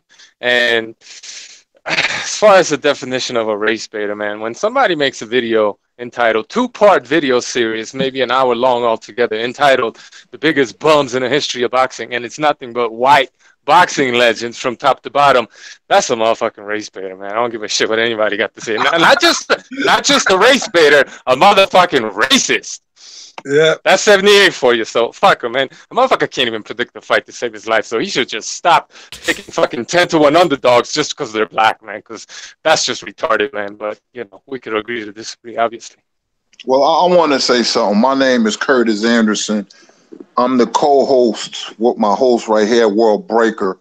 You can catch us 1 o'clock USA Eastern Standard Time and 10 o'clock. We do 2 live streams a night. Mainly, we're a boxing channel. We talk about a wide variety of subjects. World Breaker is one of the smartest people on YouTube. Not saying that because I'm the co-host. I'm on the show because I respect his intelligence. He knows boxing. Hell, he knows every damn thing. But, you know, I'm 52 years old, born in Patterson, raised in Newark. I come from H Street Gym. Marvin Hagler trained there. Gerald Hayes, I don't know if you know him. We call him the uncrowned champion. James Hard Rock Green. James Scott fought out of Rahway State Prison. I can go on and on about my background. I grew up around boxing. Rocky Lockridge, you know, Johnny Bump City Bumpus. Lou Duva had a restaurant in Totowa, New Jersey. I fought 2 years as an amateur from Lenny Shaw Boxing Gym. So I always been around fighters, trainers. Joseph Cotton from Patterson. Larry Hazard Sr. is one of my mentors, along with James Bashir Ali. He trained Usyk for a short period of time. I got 45 years in the game. I've been watching and involved in boxing since I was 8 years old through my father's eyes. And not being arrogant, but like World Breaking could tell you, I'm very popular. I'm known for my boxing knowledge. It's just a gift that I have. You know, go back to the 1800s. I done studied John L. Sullivan, and I'm pro-black. I'm going to say that, but I'm not anti-white. You can be pro-Mexican. You could be pro-white. You know, but pro-white usually means, wait a minute, let me talk before anybody say anything, anti-black. And I'm gonna tell you this. I love the sport of boxing. It's in my blood, man. But the reason I wanted to debate you, I think BDA or somebody associated says that there's a hidden agenda, and you don't backtrack. That the hidden agenda is a racial one. Boxing is about, and I put it in the chat, it always been about race, country, and pride in that order. You can go back and look at the Jack Johnson versus Jim Jeffries, and the phrase was coined "Great White Hope." So we can't run from it. So 78, you know, of course he has a leg to stand on when he talk about race, because he's been the victim of it. And I'm not one of those black dudes who cry racism, because I'm a business owner, well educated, and I live a beautiful life. So I'm not going to sit here, oh, I'm a victim of racism, whatever. But we talk about boxing and race, how it coincide with one another. It always been like that. Even to HBO. HBO had an Eastern European agenda, but white America didn't take to Triple G like they thought it would be, talking about HBO, of course. So that's why they no longer in the boxing business. When you lose fighters like Mike Tyson and Floyd Mayweather, you should be stoned to death, because they depended on Golovkin and Kovalev. Oh, hold on a minute, man. Hold on a minute. How the fuck did Kovalev getting robbed by Andre Ward or the judges, however you want to put it? Wait a minute. And then hold on a second. And by the way, I don't have any fucking credentials, but I knew Tyson Fury was going to school Deontay Wilder. But as far as this whole Eastern European agenda, how the fuck did Kovalev figure into all that? Maybe you want to say they were pro Golovkin, not when it came to Canelo. So I don't know what's that about. But as far as Kovalev getting hit in the balls a bunch of times and the fight getting stopped, and then come on, man, that's an excuse, man. He got knocked the fuck out. He got knocked out by a right hand. That wasn't his ball was on his chin. Right hand to the ball. Okay, so right hand to the chin. That's what did it. You can't. We're gonna get into the awards. Excuse for Kovalev. Wait a minute. We can't go at the same time, man. Forget the second fight. Forget the second fight. Let's talk about the first fight where he got robbed in broad daylight. Like where was the Eastern European agenda in the first fight? And then we could talk about the second fight. Number one. See, you trying to overtalk me. That ain't gonna work. Because I can overtalk with the best of them. Number one, I said HBO. That was the judges. What the judges have to do with HBO? The HBO clearly had an Eastern European agenda, and white America didn't take to it. You know, they said, wait a minute. We don't accept Lomachenko and Kovalev and Golovkin. You know, it's not like Dwayne Bobbitt and Jerry Cooney. It's a difference. Why do you think HBO went under? Why? That's not a mistake. Do you think it's a mistake when Mayweather left that HBO went down like a sinking ship? That's not a mistake. That's not a mistake. And Kovalev in the first fight, that's debatable. Judges always got it. Wait a minute. Judges always got it wrong. It's not debatable. It's debatable. Andre Ward got trashed. Because you was rooting against Andre Ward. That's why. I always root against cheaters. I always root against cheaters. Always. I will root against the cheater every single time. Hey, guys. Okay. Hey, guys. Can I get back real quick? I'm reading your chat, and I just watched an individual named Joshua Miles says, "Who is the loud ape?" Okay. See, again, I'm very genuine in my point of view of wanting to unite boxing, regardless of whatever your background is. Okay, I state this pretty much. This is my mission statement. But you know, when someone comes from another perspective and they see who is the loud ape, and I know people come into certain people's chats on the other side of the equation and see white this and white that. But when someone says Joshua Miles, I believe it was, says who is the loud ape, that's what drives us all apart.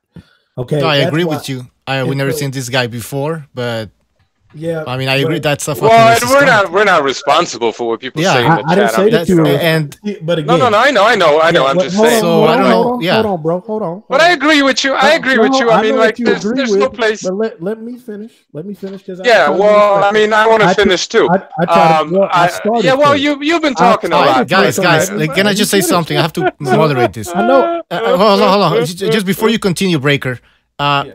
Everybody can talk, but also try to keep your sentences short because we can't have people talking for 5 minutes. So go ahead. I tell you what, honestly, I don't have a lot of time at the moment, but what I would like to do is invite you guys onto my channel. I come on a little bit later, probably about 3 or 4 hours. I left my email in it. You have my email, BDA. If you can spread it out, I'd be more than willing to have a civilized forum on this whole matter. But I really don't have much time, so I wanted to come in and kind of address it. But I definitely would like to conduct a better, more fruitful discussion with you guys. Yeah, later on. I mean, at the end of the day, you know, we'll definitely take you up on that offer because you do seem like an intelligent boxing fan, shall we say? And you know, and some of the points you've come across, I agree with. But you know, there's obviously we're going to disagree on a lot of things. I don't think. I'm not looking for We Are the World. I'm just looking for a medium. Hey, Stu. Yeah. Hey, Stu. Hey, what's up, brother? I was wondering. No, I'm Jimmy, by the way. I just wanted to say something real quick on about the HBO. I'm your age too, brother. I've been around a long time. And listen, HBO went where the money was at. The only color they care about is green. And if they were pushing an agenda, regardless of color, regardless of race, wouldn't those fighters that the agendas they were pushing be losing when they fight other guys? I mean, it's, you know what I mean? Like Lomachenko, I hear that people say they're pushing that kid, but he's beating everybody. You know what I mean? So if they're pushing the kid, they're pushing a winner, but he's not with them anymore. It had nothing to do. Listen, I know for a fact it had nothing to do with white America didn't buy onto them. They were getting out of HBO because they were bought by Time Warner in the politically correct days.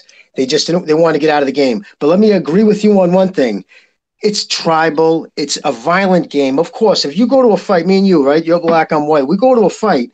We don't know who's fighting. It's human instinct to take to the person who you most culturally, identify with. That's just common sense, right? It doesn't mean, so if I was there, and I'll tell you though, why I'm kind of a little different, because I grew up with the Golden Gloves.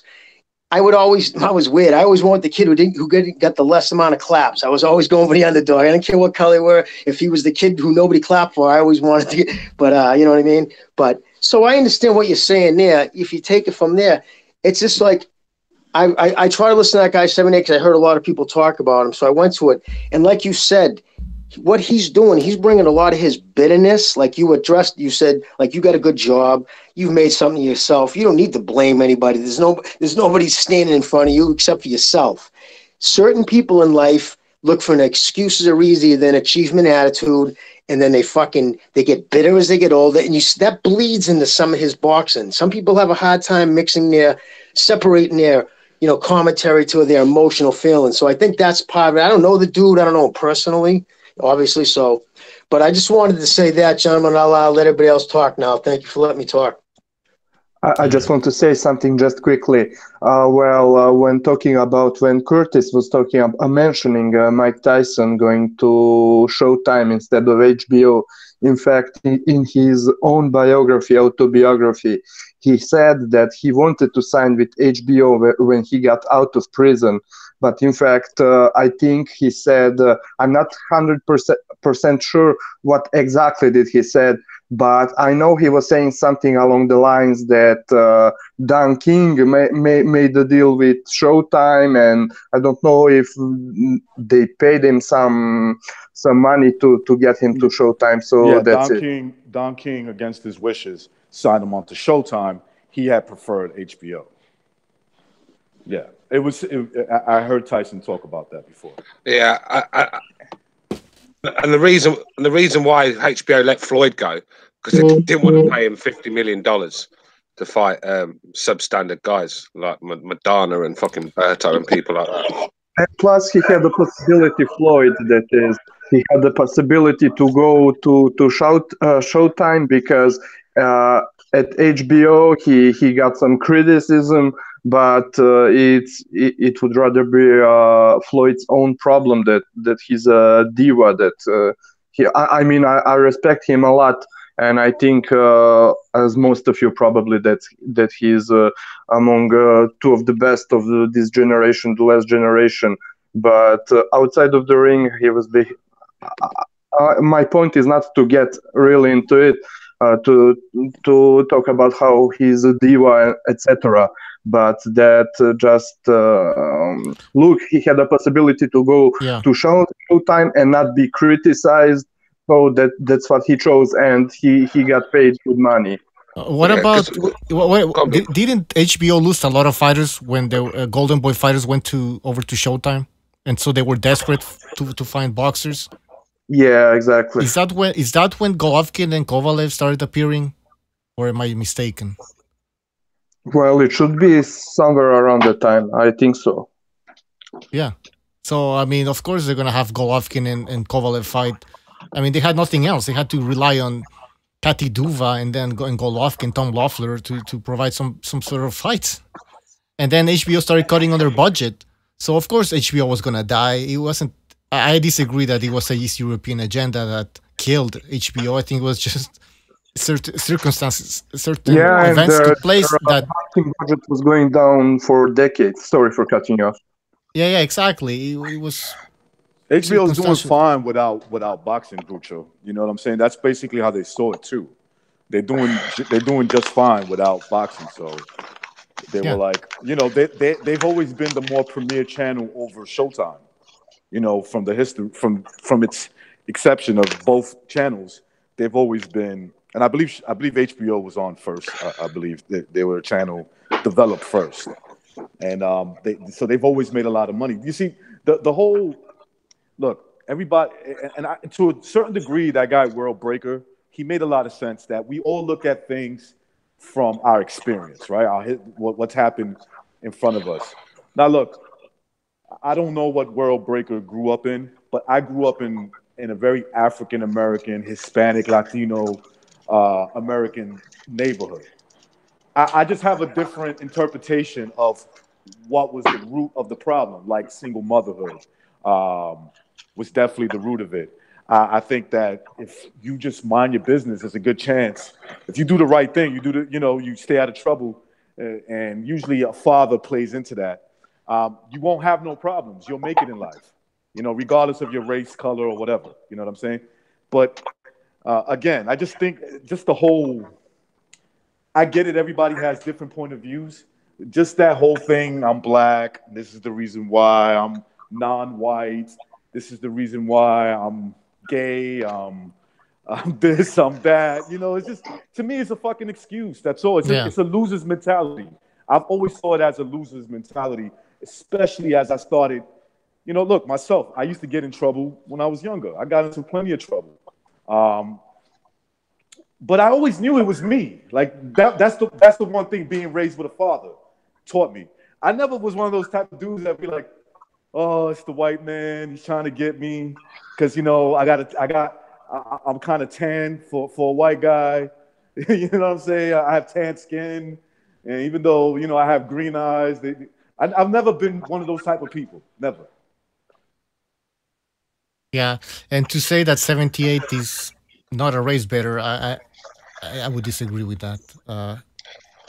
Precise just showed us gave us examples of how racist 78 is. So but like Breaker said, I mean, LDBC, it's not like there's like a headquarters, you know, who decide who's an LDBC channel, who's not. I mean, I can make a channel, just put a hashtag LDBC, and all of a sudden I'm LDBC. So not all of these channels are the same.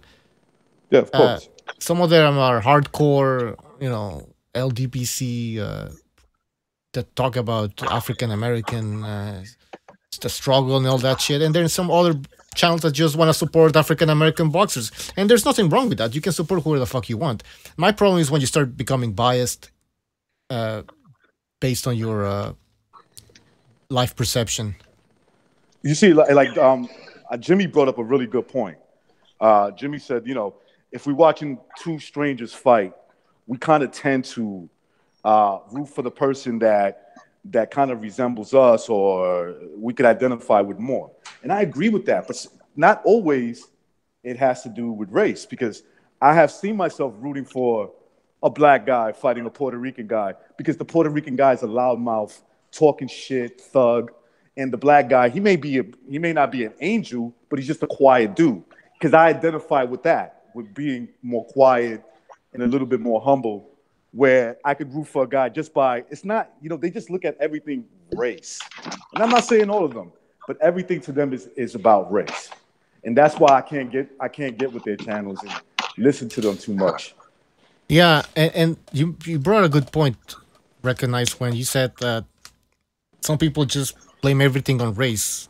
And, you know, when you ask them, well, why do you think that like this situation or event was based on some sort of racist idea? And they go like, well, you know, just look at life, you know, like there's racism in life, so therefore it's highly likely that this thing that happened in boxing is based out of racism. But that's not how it works, man. Yeah. Of course not, man. Of course not. And I like how in America, I'm sorry, Jimmy, go ahead, man. Go ahead, Jimmy. Oh, no, I was just going to say, like, I mean, basically, what is racism? It's when you feel like you're being looked down upon, you know, judgments passed on you automatically. You know, it's just, and I can tell you, listen, I'm a white dude, right? But you guys saw the movie, the Mickey's movie, right? You saw how they portrayed Lowell. That's not off from the thing, right? And the suck part about Lowell, we're surrounded by all wealthy communities. Like every town around us is wealthy. So we're a shitty, poor, white trash mill town. You know how many times growing up I'd be with a girl, I'd go and pick a girl up at her house, or I'd show up at their house or it was a party. Hey, and they'd grab my hand before I talk to anybody in the family. Oh, listen, by the way, don't tell me you're from Lowell, please. My family would kill me. You know how many times I was told, like, I would have to meet girls and be telling them, oh, don't tell them you're from Lowell. And you know what I mean? Like, and you know how many times, by the time you're 20 years old, you're told that like 20 times, like, so you get to the point, so you get angry, you know what I mean? And so we would go to these places. Yeah, we would fucking deliberately probably start fights, because after a while, when that's all you're known for, these violent thugs from the city of Lowell, I mean, that's our reputation. It's just like, if you're going to treat us that way, we're going to act that way. So I understand what it's like to have people pass judgment on you just because, and it's a shitty thing. So, you know what I mean? I can relate to that. Yeah, that's a very good point for comparison. All right. You guys want to keep talking about this or move on? Any more thoughts on this visit by the LDBC? Just that. Look, man, I'm willing to talk to anyone when it comes to boxing and have a debate. As long as it's cordial, you know what I'm saying? We're not going to talk over each other. And I'll try my best. Sometimes I do it too. You know, we're all human. And we can get our points across. That's it, you know? The thing is, the disappointing thing is these guys came on, and I actually thought they were here to discuss boxing, because that's how they come across at first. And I've got a feeling they probably do know quite a bit about the sport. They sound like they know a little bit about it, and they sound intelligent guys, but they had to bring in this topic straight away. And this is my problem with the LDBC. You just can't keep it away for 5 minutes. We could have had a good topic. We could have still been talking boxing now, debating, but we ended up fucking getting into a race row. And I think one of their videos, or somebody, I think they were mentioning that Tyson Fury was scared of Wilder, and that's where I start disagreeing. And those type of comments, I don't know where they get that from. That Fury's scared. To me, that it's coming out of some sort of bias. And even though it's crazy, that's their opinion. If they truly believe that, right? I mean, yeah, but okay, fine, but. Can we criticize it? But the guys in the comments section, okay, the guys in the comment section asking BDA for a debate. He wants a debate. We said what topic, and he wants to talk anything boxing. He said, but we didn't get a chance to speak any boxing with the guy. He told us basically what he was about, and then he got straight into the race topic sort of thing, and there was just no boxing. And this is why you can't debate. Well, he knows who we are in terms of where we stand in the race issue. I think that's what they wanted to debate. They just didn't. But why did they say that then? Well, because one of the testing guys the waters. I really wanted to debate because he actually comes from somewhere where I'm very familiar with boxing. He was talking about Patterson, New Jersey, and all that stuff. I boxed over there. Kid from New York. I used to go out there. We used to compete, and there's some really good. You know, they had some really good gyms where it was super rough and famous for their gyms. Famous for their gyms. I would have really liked to have a conversation with him. Yeah, me too. I know some of the gyms he's even talking about. I know them personally. Okay, I don't know. It's some sort of reputation was trying to be built there. They have sources. What brought this on? Why did they even call? I mean, yes. Well, I don't know. We thought you to know talk this. boxing. Even though that has a what the guy didn't understand was when he was saying all these gyms out in Jersey, right? More like in northern New Jersey, right? He's talking about gyms that are famous to guys from the East Coast on the Northeast. You know what I'm saying? So he's got to understand that not every. Hello? Yeah, Jimmy. Yeah, okay. Sorry, guys. That's okay, Jimmy. Don't worry. He's got to understand that doesn't work for everybody, right? Like somebody from California. You know, from California gyms, they're like, that don't mean nothing to us. You know what I'm saying? We got the same kind of gyms as you talking about. Unless they've been here and they personally know some of the gyms he's talking about. But, you know, again, I would have liked to have a discussion with him because I like some of the areas he was talking about in terms of boxing. Those places, I would never live there personally, but yeah, they have some really good gyms. Let's just put it that way. He invited us over to his show, but I don't know what he wants to debate, though. Is it the race issue or is it just boxing in general? Like, what I don't understand what he wants to debate. Is it the Fury? Fury's afraid of Wilder? Do they want to debate that? How can we debate that? You know what I mean? Yeah, you're debating opinions. Like, I can't. Unless there's a video of Tyson Fury saying, yo, I'm fucking afraid of that dude. You know? It's just opinions, man. All right. Well, any last comments, I guess? Stu, you want to finish this Bring off? it. Like I said, bring it with the debates. Bring it. I'm ready. Yeah, I mean, like I said, hopefully 2019 we can have some good fights to talk about. You know, I mean, I'm not sure what fights. Go on, Butcher, when we starting the rapid thing? Well, this week. Oh, nice. Yeah, we'll watch some videos on Rabbit. Have some fucking laughs. And then I'm gonna edit the video. I'm gonna post it on YouTube. So we can watch old school fights. We can watch funny videos and just comment. So, we've got McGregor in the hangout if you want to get him on quickly. What up, McGregor? Yeah, what's good? How's it going? Yeah, somebody in the chat was telling me to tell you that to debate. What was his name again? World Boxing. Ah, shit. World Breaker. World Breaker. Was it World Breaker or Curtis that wanted me to debate? By the way, Curtis something. Yeah, Curtis Anderson. Curtis Anderson. I know about Curtis is the one that's from Patterson, I believe you say. He's from Patterson, New Jersey. Yeah. You know that channel? Fucking awesome gyms out there. I'll give him that. Yeah, I know them. I know them well. And your thoughts on that channel? I have no issues with them. I think Curtis is excessively knowledgeable. I think World Breaker's quite intelligent, and I think they're probably the most diplomatic channels on the LDBC. That's to be perfectly honest. Yeah. Well, it's just, like I said, it's a shame that we couldn't have got into a boxing debate because they seem like they could have brought a lot of knowledge to this show, but they didn't take their opportunity to do that. That's my problem. They want to talk of that fucking nonsense. Well, to be fair, at least I'm going to be fair. Look, I jumped on them when they said when they kind of disagreed with my opinion, and I jumped on them. I think there's a way to do it where we could both, get our points across, maybe a little bit more organized of a debate. Whether it's on this channel or their channel, whichever way. Yeah. I'll be down for it. I don't have a problem with it.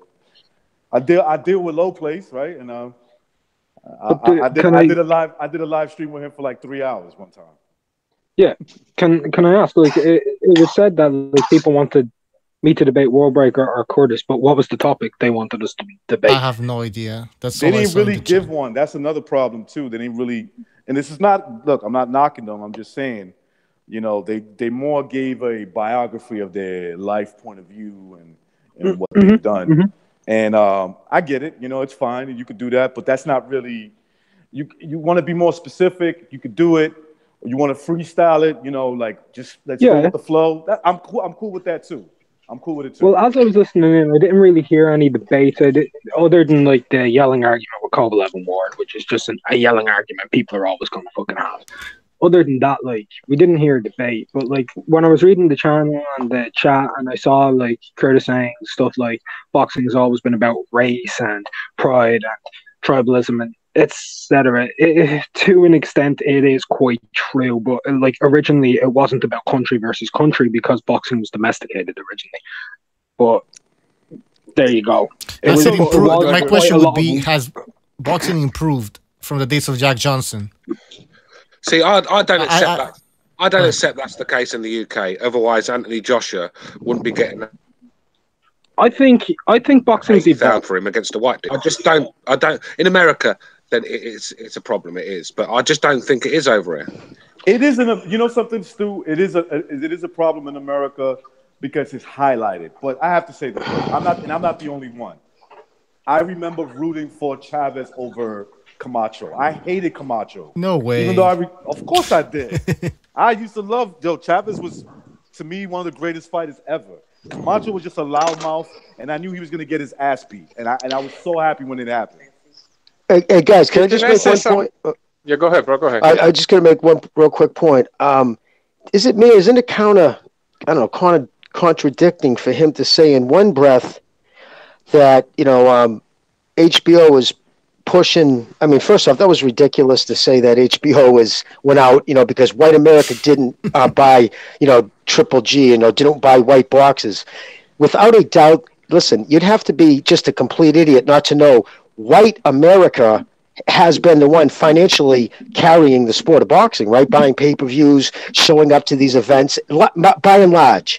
And if white America, by his stance, he's saying white America is racist, but when they finally had white fighters who were dominant, they backed away from the sport. So, you know what I mean? It didn't make sense. You know what I'm saying? It's just I I know what you're saying, bro. But look, Triple G, for example, he wasn't being sold to white America. He was being sold to Mexican America. What the fuck are you talking about? Like, are you deluded or something? And look, I'm not saying that like there aren't racist individuals in the sport. Obviously there are. We just had a couple on the show. Suck my dick if you disagree. But it's not a systemic problem the way they're painting it. It doesn't exist that way because, like you said, Jimmy, the only color that matters in boxing is green. And black fighters are boring for the most part. What are you going to do? What are you going to do? It's a lot of bitterness. You know what I mean? That's not an argument. No, it's bitterness that, listen, and these aren't Americans. Like, if honestly, if I was to go to a show and Crawford was fighting a kid from the Ukraine, I would go for Crawford. So it's not, you know what I mean? Because I'd instantly, my next step would be nationalism. It's not about skin. And what's happened right now, honestly, there's no ifs, ands, or buts about it. Eastern domination and Russian, you know, they're dominating the sport. And a lot of people are bitter by that. And they just, you can tell. That was just, again, that was a silly statement to make that HBO, they fucking get out of boxing. That's the most looked fighters on the planet. Anything the pro-black America, not Eastern European. And look, remember just to qualify. Kellerman and Sorry, man. Look.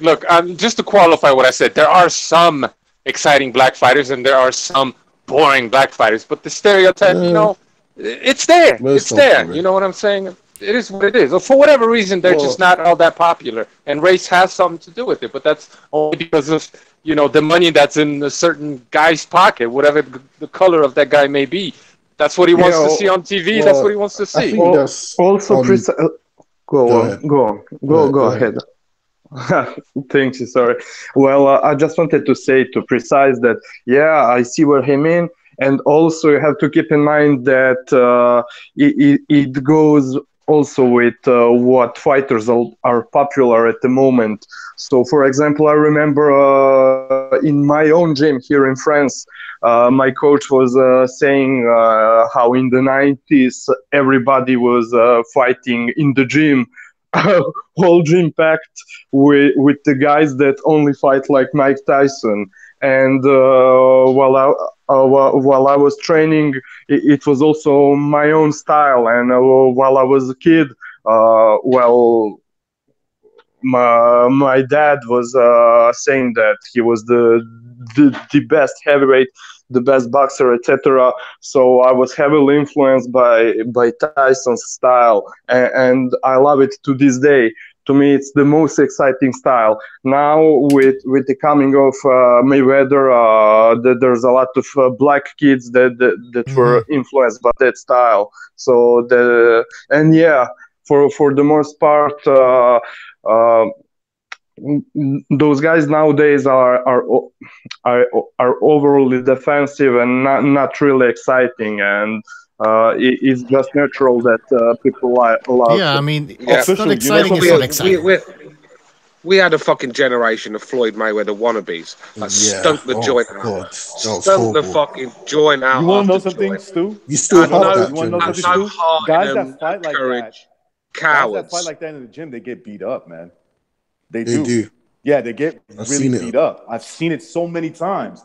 And it's not a good style. It's a gym warrior style, what we call, it's a lazy style for defense, basically.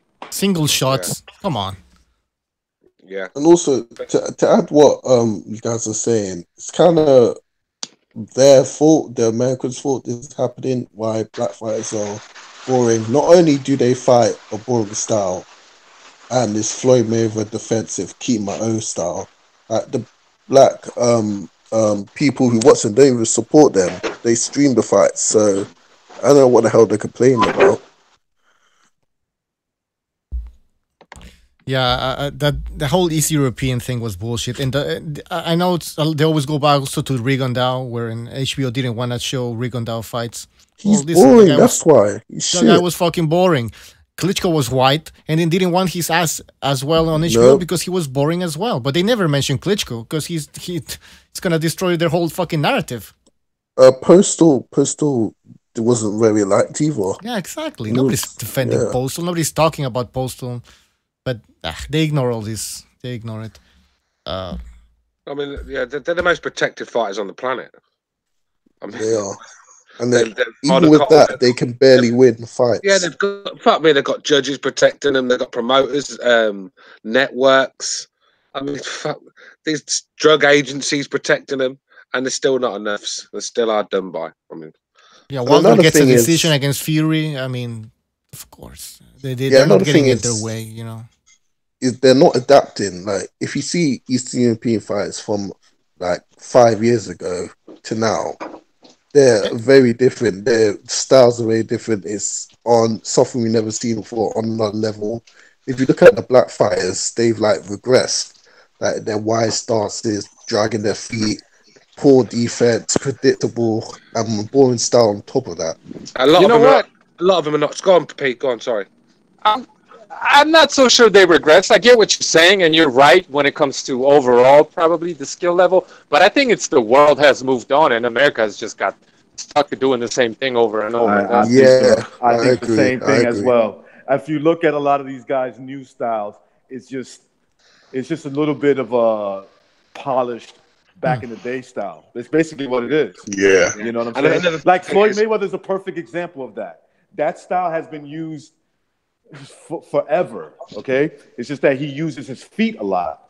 It's basically it. It's just he uses a lot of. When I look at Floyd Senior and then I look at Junior, I don't see Floyd as much more skillful than his dad. He's just smarter, man. He just cherry picks his shots like he cherry picks his fights, and that's really what it comes down to. And his dad was a bruiser. He liked to fight, and he get knocked the fuck out. You know. I think Floyd's more athletic than his dad as well. Go ahead.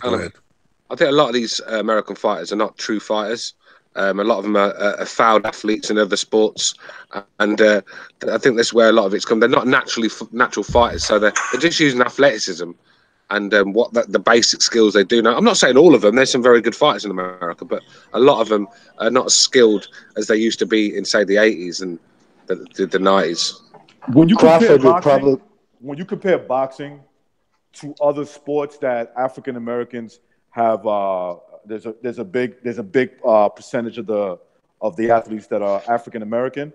When you try to compare, when you compare the skill set to their prospective sport, I think boxing is at the bottom of the barrel. If you look at black athletes that play NFL football, those guys are fucking elite.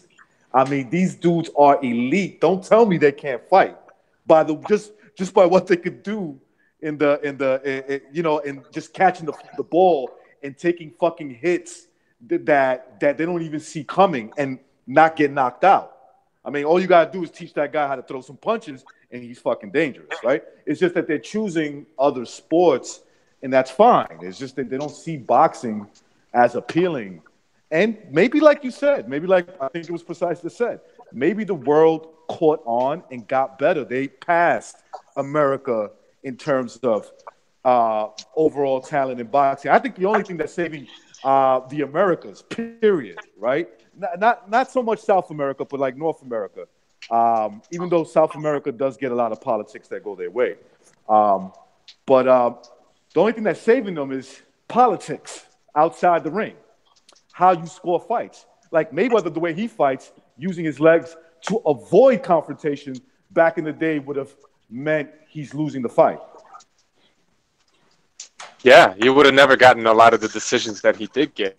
Just because of the way he fought. I mean, fights used to get called a no contest when the guys refused to fight. Where there wasn't enough punches being thrown, they just called that shit a no contest and nobody got paid. That's right. But I'm not saying it should be that way. But let me just say something real quick about one of the guys. I forget who it was exactly. But look, when a dude comes on an informal boxing show and he starts acting like it's a job interview, giving you his resume, talking about things he's never done and ways that he's never lived. What is that? What you got to understand what's going on there is that he doesn't think his word is bond, basically. He doesn't think that what he's about to say is real, is credible. He has to back it with something else because he knows he's about to come in here and bullshit you about how Andre Ward beat Sergey Kamplev in the fight, right? Because his words, your words on this informal boxing show, your words carry weight by themselves, in and of themselves. If you're telling the truth, I'm not saying that there aren't fights that are questionable or debatable. That wasn't one of them. When your words don't got the weight of the truth behind them, you're gonna start pulling rank and talking about, you know, where you're from, what you've done, how old you are, and how much more credible what you say is by virtue of where you're coming from, and not by virtue of having virtue. You know what I mean? Precise, like you said. I don't care. Right? I mean, you can have whatever type of resume you say you claim you have, but your predictions have to reflect that. And a lot of their predictions, I mean, they don't reflect that type of resume, in my opinion. And like Precise say, when you make statements that are just fucking factually just false, like, I mean, there's no way you can claim to know the sport of boxing and not say what Precise said about Kovalev Ward. There's just no way. Everybody I know, even people who are Ward fans, said the same thing as Precise. You know what I mean? But they didn't have an agenda. So, and this is why you can't debate these people, because in order to have an honest debate, you have to start out with a set of axioms or basic truths that everybody agrees on, and then you build from there. If you can't even agree on the basic truth of what boxing is, and one of them dudes was saying right off the bat, I don't know if you guys picked up on it, he said, we all have a different idea of what boxing is. Bullshit. Boxing is what it is. If you can't call boxing for what it is, from the, like, on the very, very basic level, right? A headbutt is a headbutt, a nut shot is a nut shot, a clean shot is a clean shot. If you can't call it like that, we can't agree on anything. It's not about, you can't have like your own interpretation of what boxing is, in other words, because boxing is what it is. And if we can't agree on that, we can't debate. Yeah, it's not about totally interpretation. I mean, it's totally a fucking sport. And you know, when he said that life perspective shapes your boxing views, and then you backtrack on that, and then when he said, no, I meant life perspective. They shape how you approach your audience. I mean, I don't know where that was.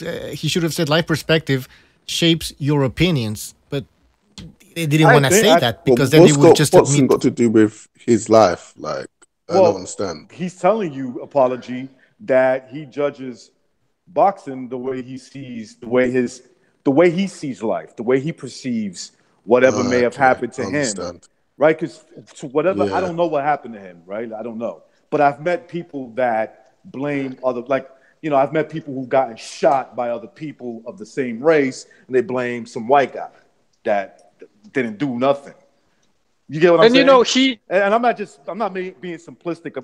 I'm making it simplistic, but I'm saying it's within that term. It's, you know, that's how they see life. So they bring it into boxing. Yeah, he told you. And look, like, I know I'm venting, but I'm gonna get off real soon. I just want to vent right here, right now. Look, what he was saying about the Jack Johnson and all of that, of course it's true, and we all know it's true. But that's not boxing today.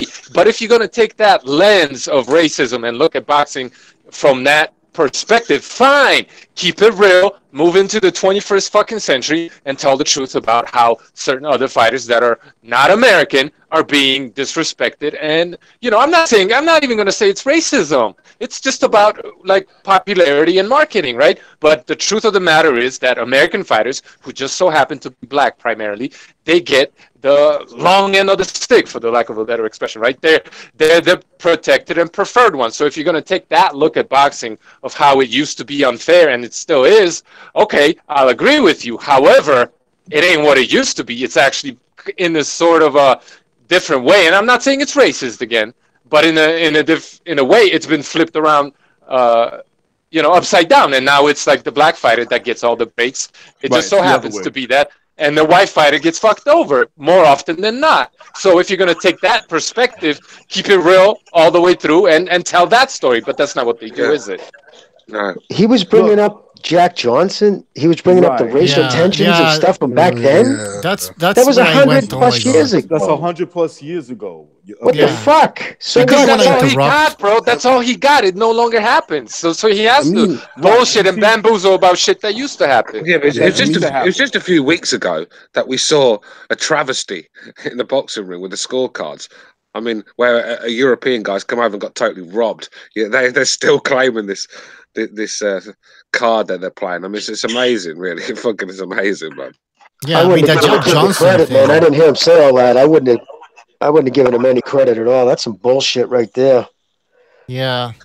It's some angry shit. And listen, about that 278 too, if you have a boxing channel, like if I was to start my own boxing channel, would I ever bring up an arrest? Talk about my time in jail, about how I got jacked in jail. And when you start talking about that on your, quote, boxing channel, you're obviously, conflating the worlds. And if your view is ugly and blaming in your regular world, and that bleeds through, and again, that's like, not to hate to be angry, that guy, but it's a lack of intelligence. If you can't separate your emotions and talk about your sport, that's, I mean, he was talking about grabbing a gun at one point and shooting people after the Rigondeaux. Swear to God, yeah. When Rigondeaux lost, he said, I never felt like it. He said it. I feel like taking a gun and blowing a cap at somebody right now. He had to go shoot somebody. He's an idiot. Roll up on somebody and put a cap in him because this fucking Rigondeaux lost. He's a fat, stupid, unintelligent black man. I would like to hear this. Hold on. Sorry, but I'd like to hear the people who are on this channel, the world breaking whatever world breaking boxing, whatever. Jesus, world breaking boxing. World breaker boxing.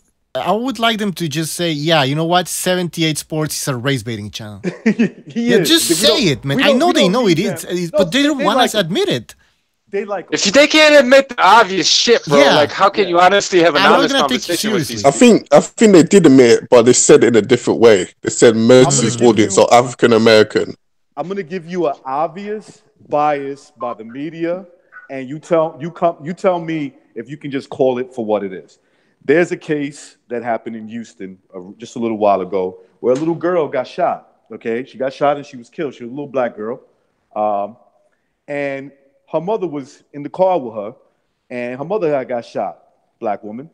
She gave a sketch of the person that did it. The person was white, and she said that she thinks it was a hate crime. Well, they got 2 suspects behind prison. Guess what their race are? They're blacks. Now, let me tell you why I brought that up. It was making internet. Now, I'm not from Texas. I live in New York. Why am I hearing about it in New York, right? I'm hearing about it in New York because it's international news in terms of interstate news. It's mainstream media. Nobody's talking about it now. Nobody's upset now because it was 2 black guys, or at least those are the suspects that they got, and they think that it was gang related, right? My point of bringing this up is to go to Precise's point. We no longer live in those times anymore. Look, the media was pushing that this white man, we need to get this white man off the streets shooting little black kids, right? Yeah. And now that it didn't turn out that way, there's no news on it at all. Why is that? Right? Why are they not saying we made a mistake? Okay. Why is that woman not saying, well, listen, maybe I made a mistake. They're light-skinned black guys. Maybe they're light-skinned black dudes. You know what I'm saying? Who knows? I don't know. I have no idea. But the suspects that they got in prison, they got in custody, are 2 black guys. The media is against the majority, which is the majority white America. That's who they're against now. There's a reason for it. I'm not just saying they're racist towards whites and that's it. It's kind of the way you introduce communism in a way. They don't trust the majority of the population, right? Or if they do, they try to get the majority to hate themselves type of thing. He's talking about back in the day shit. This ain't happening now, okay? This is not happening today. That's why we haven't heard anything about the suspects who killed this little girl are blacks. Because if it was back in the days, they'd be painting that black face everywhere. Am I right? Yeah, exactly. Yeah. It's that simple. Times have changed, man. All right? It's going back to the Jack Johnson thing. It doesn't make sense. Like I want to thank Sidney Schneider for his contribution. I want to thank Apology Man also for contributing to the show. Thank you guys. What you're saying right now, recognize it just proves that things are changing. You know what I mean? We're not living in the Jack Johnson era anymore, so it's completely relevant to start mentioning that. Yeah. Oh man, I don't know. When he started talking about Jack Johnson, man, I went like, holy shit, here we go. You know, I wanted to be polite and not interrupt, but That was right. Jack Johnson was done. You know, he was done wrong, but Andre Ward knocked out Sergey Kovalev. You know, legitimately. It's like, come on, man. Really? Like, we just can't have a boxing conversation because your mind is somewhere else, man, and you're not never gonna keep it real. And I tell you what. As a black man, in Johnson more than most black men did. Do you know what I mean? And Jack Johnson, from the way I understand it, even though, you know, maybe I believe he went through some racism, of course, you know. Yeah, of course he did. But he had it pretty good, man. He was marrying white women and sleeping around, and he had it pretty good. You know, mate, it's top of the range cars. You know. I wonder if it was the other way around, right? If Jack Johnson was white and he was in a majority black rural country, and he was out there putting it in the black man's face, dating beautiful black women.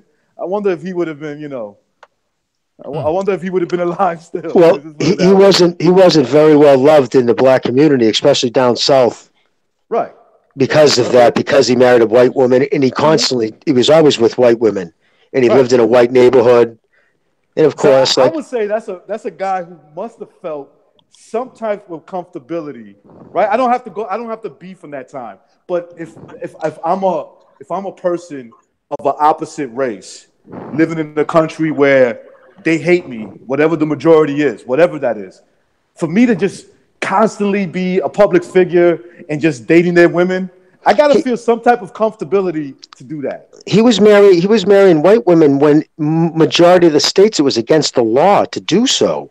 It was actually it was a federal. I don't know if it was federal, but by the state it was. But it didn't matter. He definitely got treated different. Of course he did. It wasn't, he dealt with racism until he got to a certain point. But after that, all the gangsters would love him in the nightclubs. He was always at the openings and stuff. He lived a good life. Yeah. Sure, he dealt with some shit, but you know what? Every fucking race deals with shit. Where are we going to go back to? We started coming out of trees. At some point, everybody's fucking forefathers caught the fucking ugly end of the fucking stick. You know what I mean? Like, when we started coming off the tree branches, right? Right, we all started fucking getting it. The Jews have been getting clobbered forever. You know what I mean? Like, all right, enough. Fuck, you got food on the table, you got a roof over your head, let's talk boxing. The rest of the shit just kicking. It's old news, man. It's just old fucking news. It's irrelevant. And it goes back to what Precise was saying.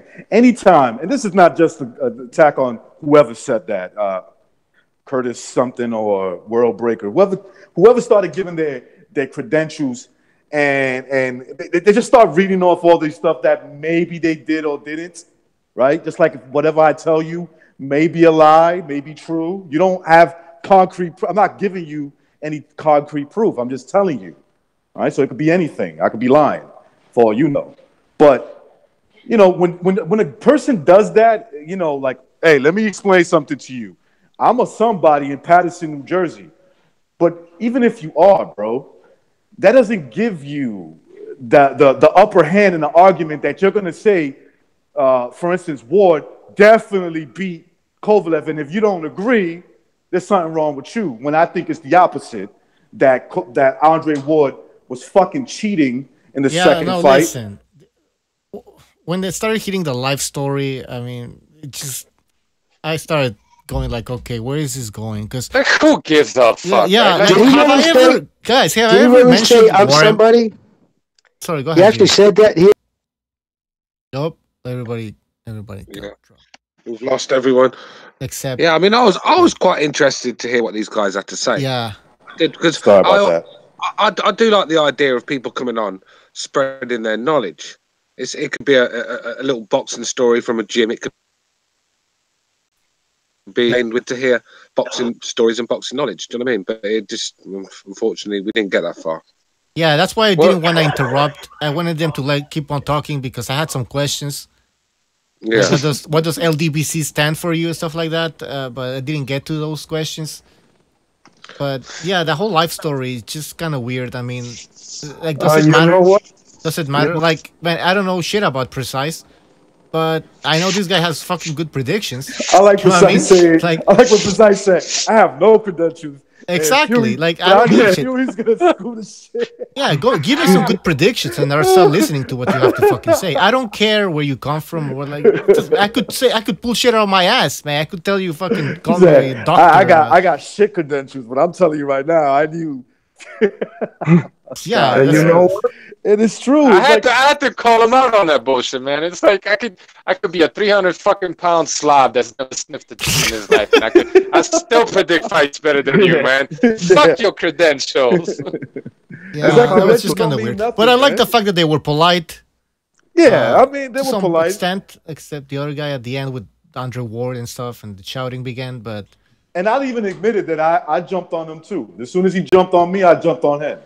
You know, and maybe I should have just, backed off a little bit, but, maybe we both need to, like, let him get his point across and I'll get my point across. I honestly think with the way boxing is, I think this side of the, we are never, ever going to agree. We're never going to get on. It's like getting a Jew and a Muslim to try and agree on a religion.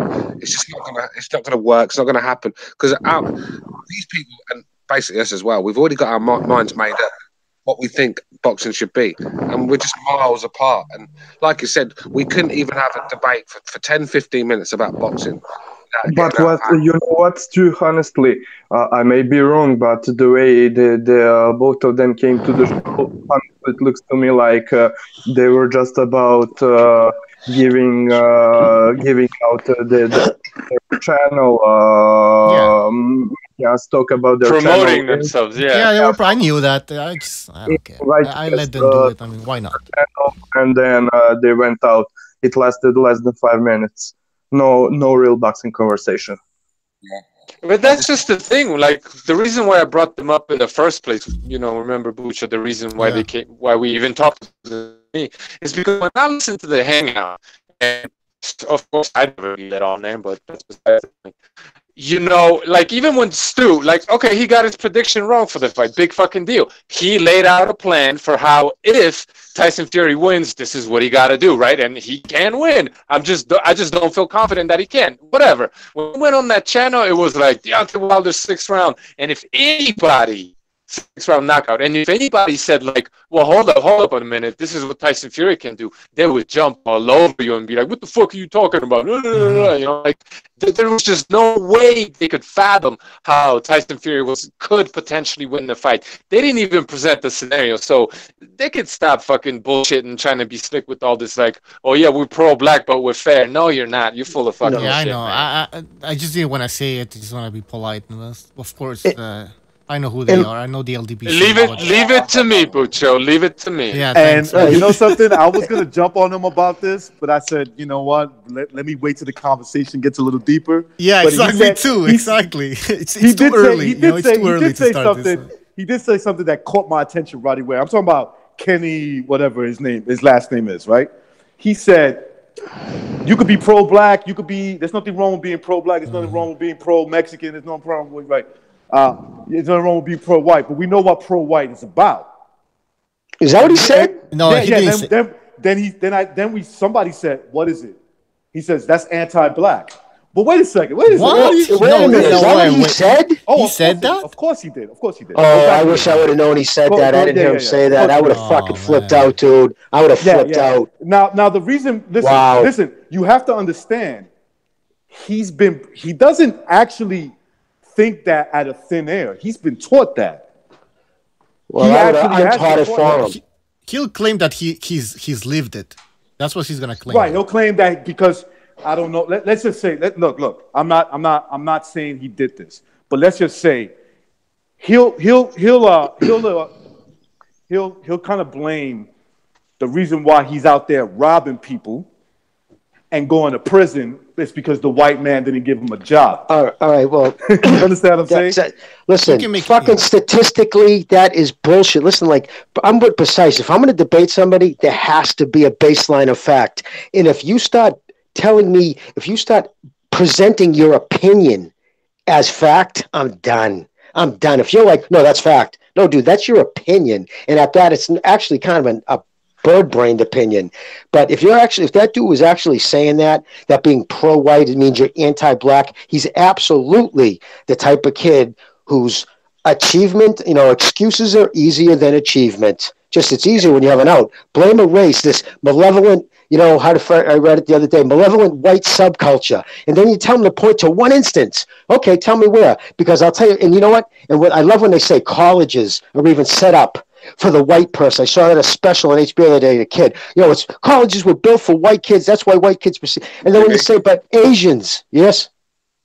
Sorry, you cut out on my end. I was wondering. Oh, I'm sorry. No, I was going to say Asians score higher in every single category than whites. And you say that to them, and you get that black fucking just a stare. What? Oh, yep. So that eliminates that.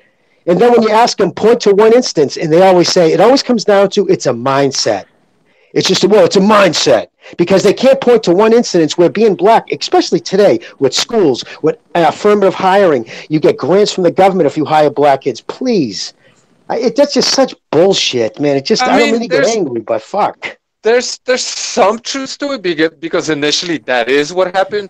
But to that I say, name me one black country built by black people that was built for white people. Like, that shit just doesn't happen. Like, come back to fucking reality. Like, that's why we have this thing called integration. Things are different now. We're going to have to, change the way things work. But initially, yeah, that's white people build a white country for, white people. No. I mean, come on, man. It's just the way the world works. Even now, the white elites are turning on their. If you can't see that they're turning on their own whites, they are. Yeah, listen, it's the intellectual it's the colleges, academia. They're teaching kids that from the youngest age now, kindergarten, that Thanksgiving was about slaughter. You know what I mean? Like, when people tell me this is a white supremacy world, my first reaction is then. White supremacy is weak today. It's definitely weak today. Because I'm going to tell you why. Because they promote more diversity than anybody. Okay? I don't fucking see it, man. I don't see it. Individuals, sure, but systemically, I don't fucking see it. Because it doesn't exist. Statistically, it doesn't exist. You can look, this federal statistics. And you know what? Can I just say something? And I don't give a fuck who I piss off. I'm just saying, because I'm a prideful individual and I do love my race, but if I was a part of the race that made up 6% of a population but committed over 50% of its murders and 70% of its gun violence, I don't know if I would bitch so much. That's all I'm saying. Can I say something? Clean up your own fucking backyard before you tack mine. Strike Grind Radio is saying that you guys have opinions on the politics. I guess he's saying that we have opinions on politics, but cry when people don't talk about boxing. Okay, I'm just gonna address something here. The LDBC, all right, what they do is they have political views or views that were constructed based on their experiences, and they bring that into boxing, and it shapes their boxing opinions. We have political views as well. We have our also social experiences, but our predictions remain disconnected from all of that. And that's the like Pucho. It's like the arrogance. People were tripping that the show's becoming like a Eastern European fanboy. Some people are bitching. Well, I mean, it's like when Charlo, who I don't fucking like at all, fought. Who the fuck am I? Carneval right now, right? I mean, a lot of people thought the fight. I didn't think so. You know what I mean? Like a lot of other people didn't think so either. It's like the way we see the fight. I'm not saying that we're not biased at all, but it's like if the guy wins the fucking fight, he deserves the fucking credit. If you're not gonna give him the respect that he deserves, go ahead, man. To me, that's just racism. That's just racism fucking coming through. When the man actually wins, I don't fucking like the Charles one, but I thought he won the fucking fight. See, with me when I said that, my problem was when you go against. It's not like because you pick a European fighter to win, you're a fanboy. Of course not. I back the Europeans, Eastern Europeans all the time, so I'm a fanboy myself. It's when you say something against one of them and you get attacked. That's fanboyism, and that's what I'm not about. I'm not about slating someone that picks a European guy to win or says he won on the cards. That's fine, but when you say that guy's not too good and you get attacked from angles, that's fanboyism, and that was my point with that. Stu, Yeah, no, and precise. we're gonna disagree. We're gonna have our beefs. You know what I mean? We're gonna disagree, and that's what it's all about. At the end of the day, it's like, well, sorry, you were wrong, or I was wrong. Let's move on. You know what I mean? Well, Let me ask you the guys. BDA for a reason.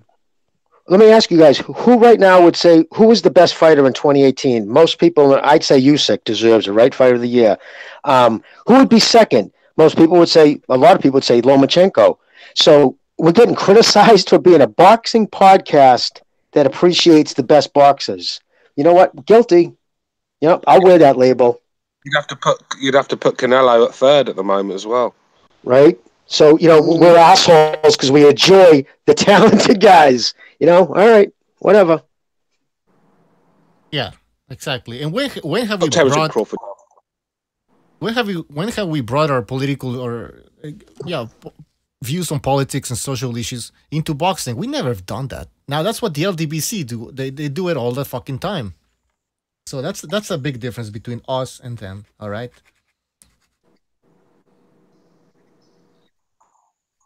No, we lost everybody again. Jesus Christ. I'm still on. All right. But go ahead. Yeah, listen, man. I don't mind. I think it's even fun when somebody has a difference of opinion.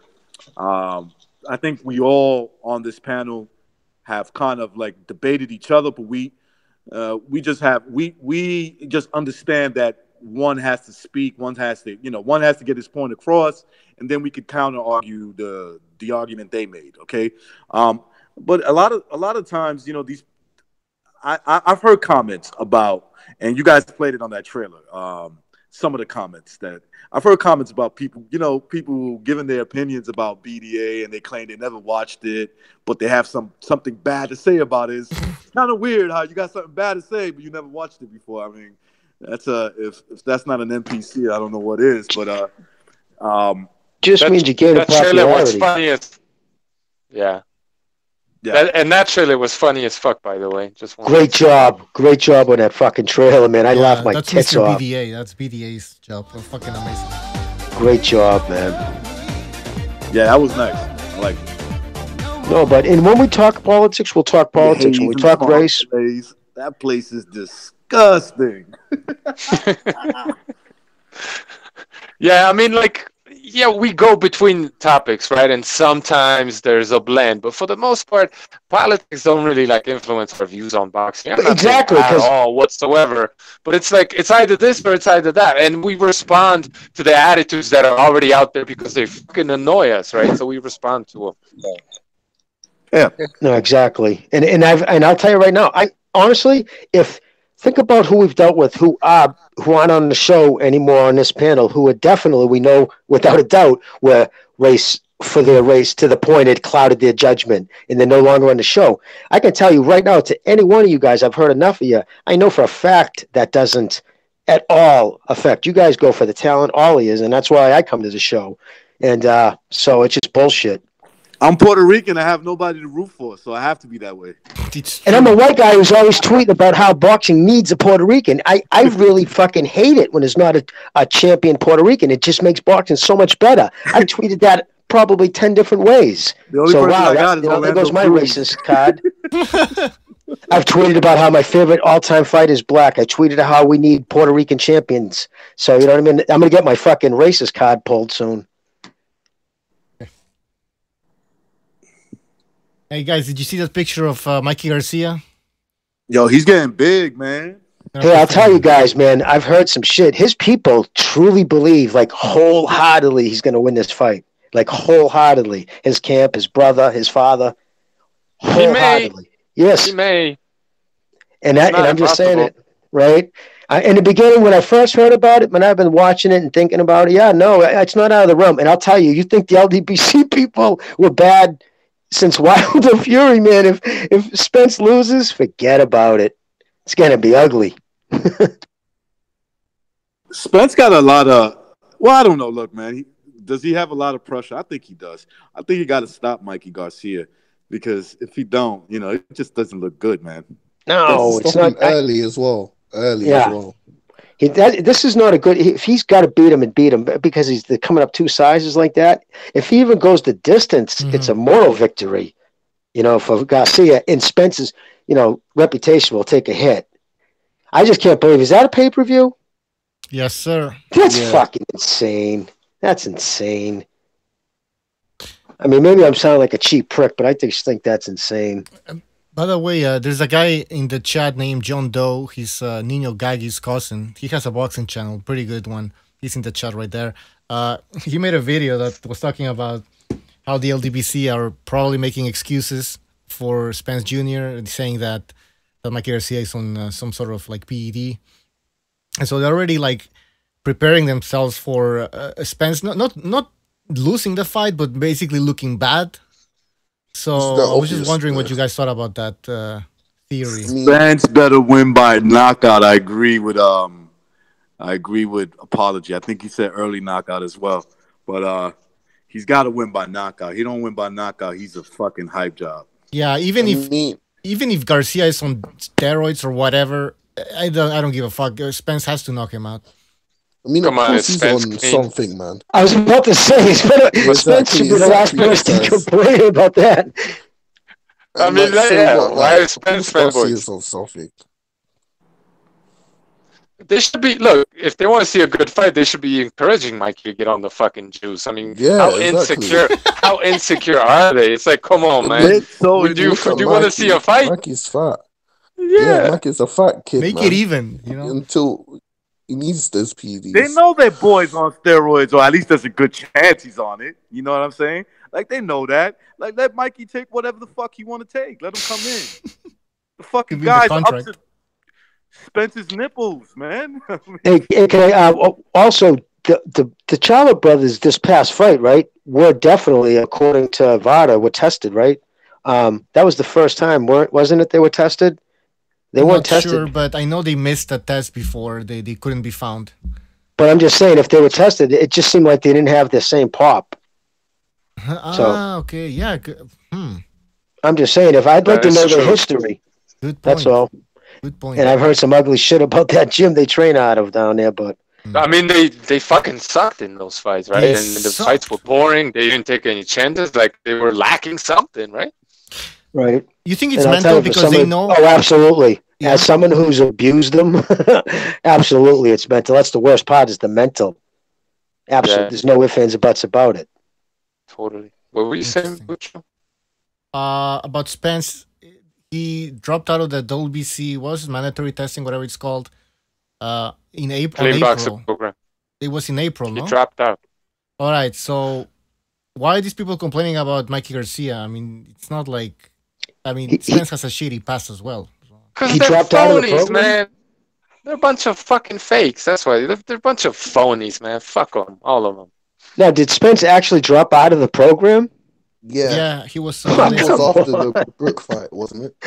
Oh, come on. I think he was on for the Brook fight. And they're not even trying to hide it, huh? Yeah, and if you're not getting tested 24/7, 365... Oh, shit, everybody dropped. Yeah, everybody dropped, man. I'm going to look for the article from Boxing Scene about the testing, Spence. Testing, right? I really don't care, honestly. I really don't give a fuck. But I just know that it's used as a weapon, man. That's all it is. It's used as blackmail, I think, deep down. Like, look, man. Do I have any concrete proof? But just my opinion, man. It's not 365, 24/7, or, one of those things. How the fuck did Willie Monroe get popped? But the same guy that's about to fight him, he could miss a test and get away with it. I mean, it's just like, come on, man. Yeah. Yep. It's just bogus. And I don't even follow this shit anymore, but I'll bet you it was some bullshit with Monroe, some of fucking course, yeah. I sensed that picogram or something, Yeah. What's the going joke right now? 160 pounds and 1 picogram?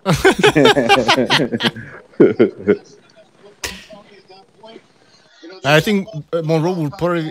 I don't know. Monroe was probably going to beat Charlo, and if Korobov, 35. Well, what they were afraid of, that Monroe was going to give him a lot more problems. Now, Korobov ended up doing the same thing as well. I think it has there's a styles matchup component in that. that whole thing. It doesn't look like Big Charlo, the bigger Charlo, excuse me, knows how to deal with southpaws, right? Like this. Maybe it's just one fight. Maybe he was just off. I don't know, but it could be that. I'm interested in seeing him fight another southpaw. Try guys with boxing skill for size, man.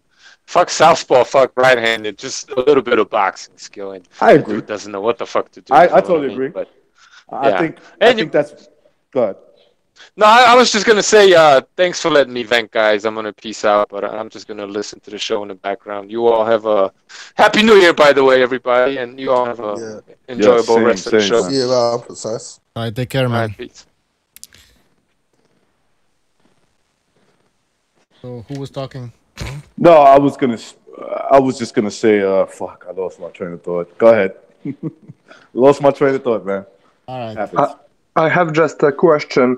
Well, I'm not saying that Karabov has a huge punch output, but just comparing how would Charlo and Monroe fight go?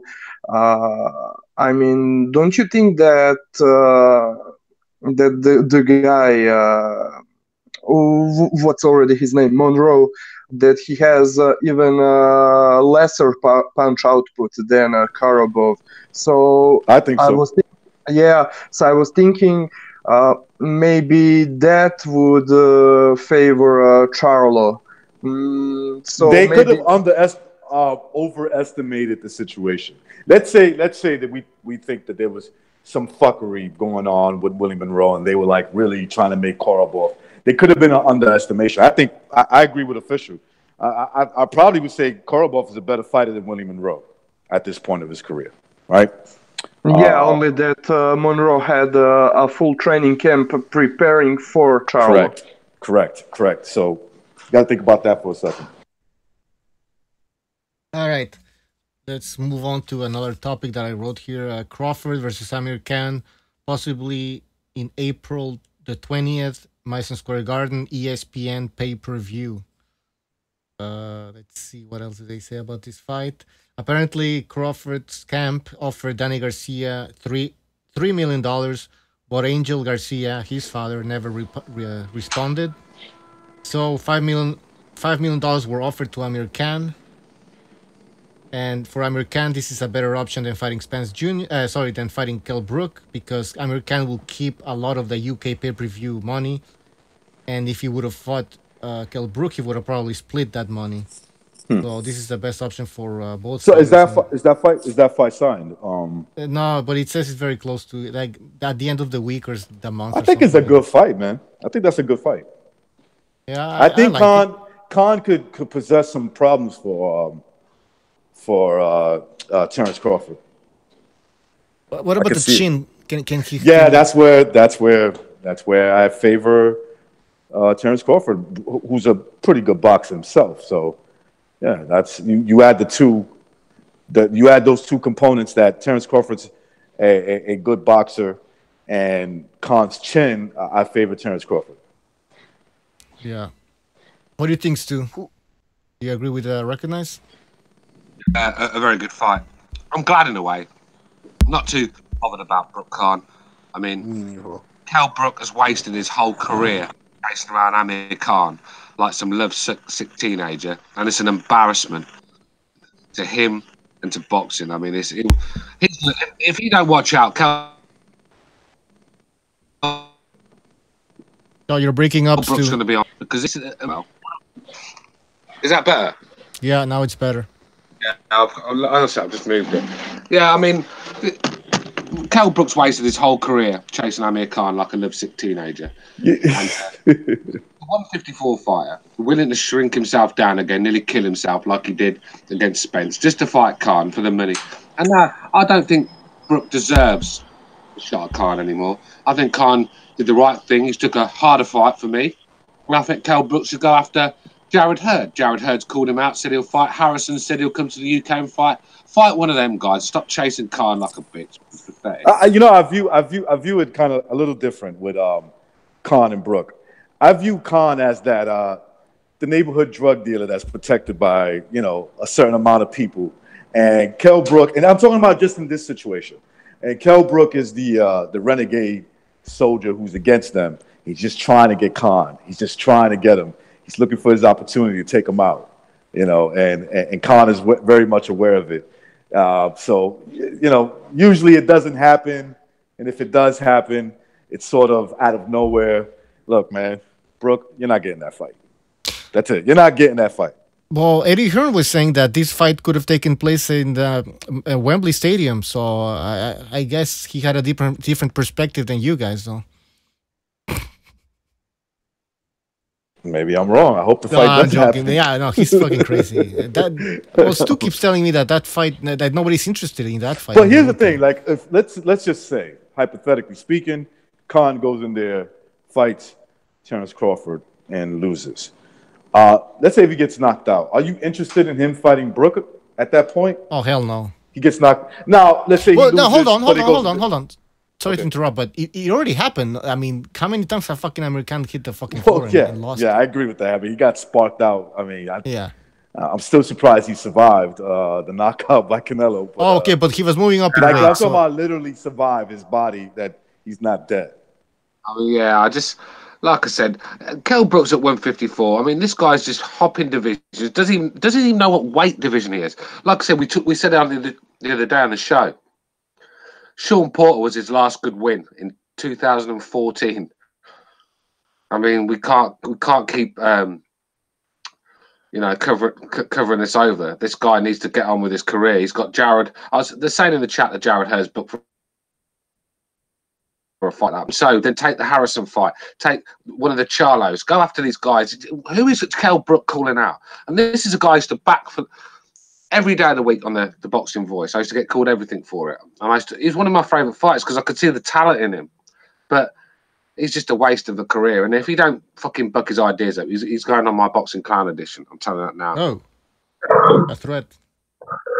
Yeah, well, he just needs. It's just you're 154 now. It's a great division at 154. Even Jaime Munguia, go after him. His name's a fight you are. But you got one decent win since 2014. It's embarrassing. Hey, they're both Munguia and Brook are with Matchroom Boxing, correct? Yeah. So yeah, make that. No, Munguia's De La Hoya, isn't he? Golden Boy. But that fight can be made on the zone. Oh yeah, you're right. Sorry. Yeah, they're both on the zone. Yeah, it's a possibility. It's possible, but I don't know. I think Kell Brook needs to fight more than Amir Khan, though, right? I mean, we're seeing it right now. Amir Khan has other options. He has a Crawford option. Kell Brook, what the fuck can he do? His reputation is still in the fucking on the floor there, like at the bottom, because of that performance against Spence Jr. And then he wasn't even that impressive in his last fight. Remember that those last few rounds? It's always a warm up, though, isn't it? It's always a warm up or a catch weight. It's never a solid world title fight this guy's in. It's always a Frankie Gavin or a Carson Jones catch weight. I mean, I can see why I used to think Khan was a right pussy for ducking that fight, but I can see it now. Well, why bother with this guy? What has he done? I've lost it with Brook, mate. My support for Brooks. Don't want to hear about Kell Brook, man, until he gets a good win under his belt and he proves to me that he can still fight. I agree. It's all guesswork. It's all guesswork. Can Kell Brook fight anymore? We don't. It's guesswork. He even fought. Remember when he fought the Canadian kid, the white Canadian kid, before he fought G? That was, yeah. I've been waiting for this kid to grow into his ability too. Oh yeah. I don't even know what happened to the guy BCA there. No. All right, so we covered that topic. Usyk, we covered that. Bob Arum says that pay-per-view will never die, but they have to try to negotiate with the cable and satellite providers in order to lower prices. Do you guys think that pay-per-view will never die? It can't until something else becomes established. I mean, right now, DAZN's thrown a lot of money into it. Showtime's got, its PBC guys, but there's since HBO's left, that's left a big void. So until somebody comes in and takes over, no, I can't see it going the other way. Especially fighters, there's a financial reason not for it not to go away. You know what I mean? So that's never a good thing because not everybody's getting that Canelo money. You know, are people getting tired of paying $70? Yeah, and especially now we're gonna get. I mean, I don't personally think any of these next 3 pay-per-view fights on PBC should be pay-per-view. Mm-hmm. I mean, they got 3 of them back to back to back. I don't know what the going price is. I don't know if you guys heard. I haven't checked into it. Well, I paid 70 something for Wilder Fury, so I'm guessing Pacquiao against Broner at the end of this in January 19th is gonna be the same price. I don't think it's gonna be cheaper than that, though. No, it won't be. It'll be the same at least. So that's so then in Spence will be the same price. So yeah, no, that's. And again, I don't know, Heyman, does he really know what he's doing? Like, this is the worst time of the year. This is the reason why you don't usually see pay-per-views this time of the year. It's the reason why they're at Cinco de Mayo and Labor Day. Historically, it hasn't been good. So, and to put 3 of them back-to-back, I think it's going to – the last person will be Spence and Garcia. I don't think that thing's going to do big numbers, but – yeah, I don't know. That fight's happening in 2 weeks. Not this Saturday, the other one. So – I mean, I haven't seen a lot of promotion. A lot of people talk about it. There's a lot of mixed feelings about this fight. Like Jimmy's saying, I don't think it's gonna be a success, in my opinion.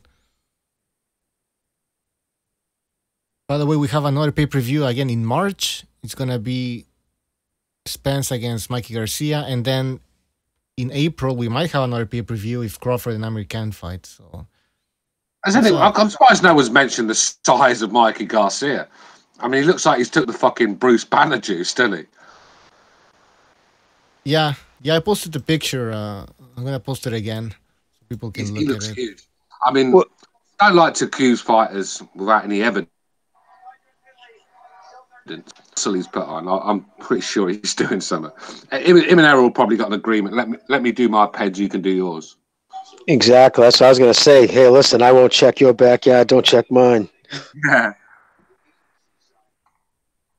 But yeah, no, I heard their family's big time thinking, like even laying money down. So yeah, that's weird. I mean, the fight, by the way, people, is taking place March 16th, and what Garcia has said is that Spence Jr. is the only thing that would motivate him to keep fighting. So I don't know if he means Spence or money. But what do you guys think about that statement? That Spence Jr. is the only thing that's keeping Garcia motivated to stay in the sport? Right, Lomachenko was busy. You know what I mean? I would think that would motivate him. Oh, well, he also mentioned that Loma is avoiding me and Crawford is facing C+ or B- level fighters. Yeah, that sounds like excuses. As he's going 2 divisions above. And again, listen, what you do is when I don't just check the guy's history, there's nobody's going to tell me that Mikey Garcia didn't jump around picking off the easiest perceived title. In each title he won in each division, it was by far the easiest, title holder. So that's what the guy's just done along the way, calling out Golden Boy fighters. And when his fucking demands were met to a T, he reneged twice. So I would again, he's not the person to be talking about, people ducking and shit like that.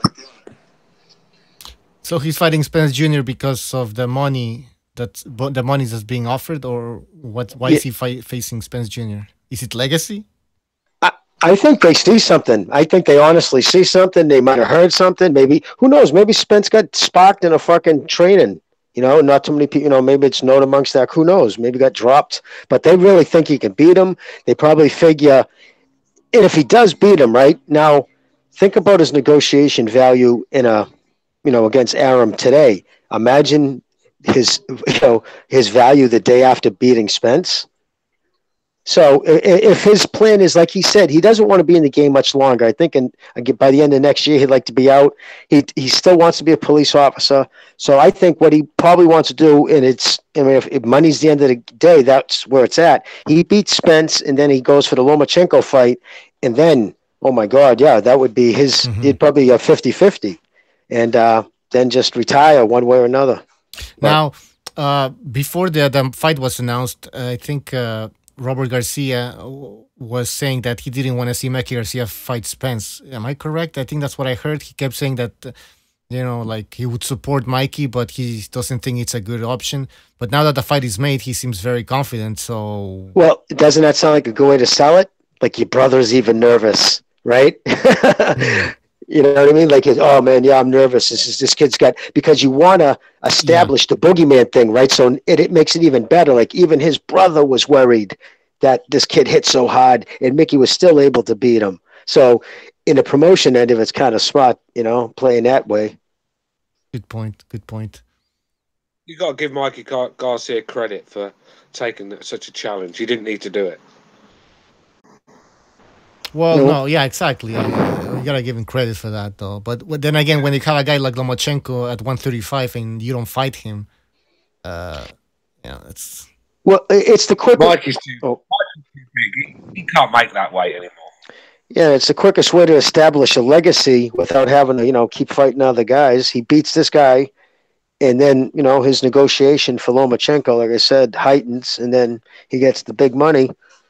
But yeah, no, I'm curious. I'm curious if his chin can take Spence's power, because regardless, he can see whatever chinks he wants. That kid can crack. Yeah, and he's got to not be hit, because all it's going to take is that one warm feeling tingles through your body, and that flash of bright light.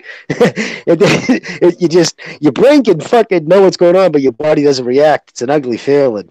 And it's a big welterweight. It's not a Sean Porter kind of welterweight, Timothy Bradley. I mean, he's a big. He's gonna be moving up in weight in the next year or 2 years, I guess. Hey, can I say something real quick? Did you guys see any of that Floyd thing? Did you see the referee? I don't care about the fight, but the ref, right? So this Floyd, right, pushing the kid's head off with his elbow, right, which is like one of the. Pushing somebody away with your elbow. It's the first thing a ref will fight, right? There's not a word. He's staring at Floyd. The minute the kid just kind of shoved Floyd a little, put his gloves in his chest, he made like 4 times in a row. Don't push, don't push. Oh, it was unbelievable. It was just the funniest fucking thing. So you enjoyed the fight, right, Jimmy? That's what you told me, I think. Yeah, I saw 8 seconds on a meme. I got somebody tweeted on a fucking a GIF. So however long that was. So, did you see the stoppage? I mean, the way the Japanese fighter took a dive? It was like something from a Jackie Chan movie, wasn't it? Hey, and then Floyd did a fucking gyro dance over him, and then fucking Giovanni tweets out, "Hey, the boss is just like me," and I'm like, wow. So but the thing is, dude, that's the thing about you I don't like. Gyrating over a down fighter, you classless shitbag. I wouldn't be bragging about that, but whatever. Some people like that stuff. I don't know. Yeah, what a fucking. How much did he make? 9 million? Something like that? 9 million. I mean, it reminded me of a dad playing in the backyard with his son, just giving it the big one, walking forward and just pounding on his son. That's what it reminded me. It was just like beating a little boy. And the thing is,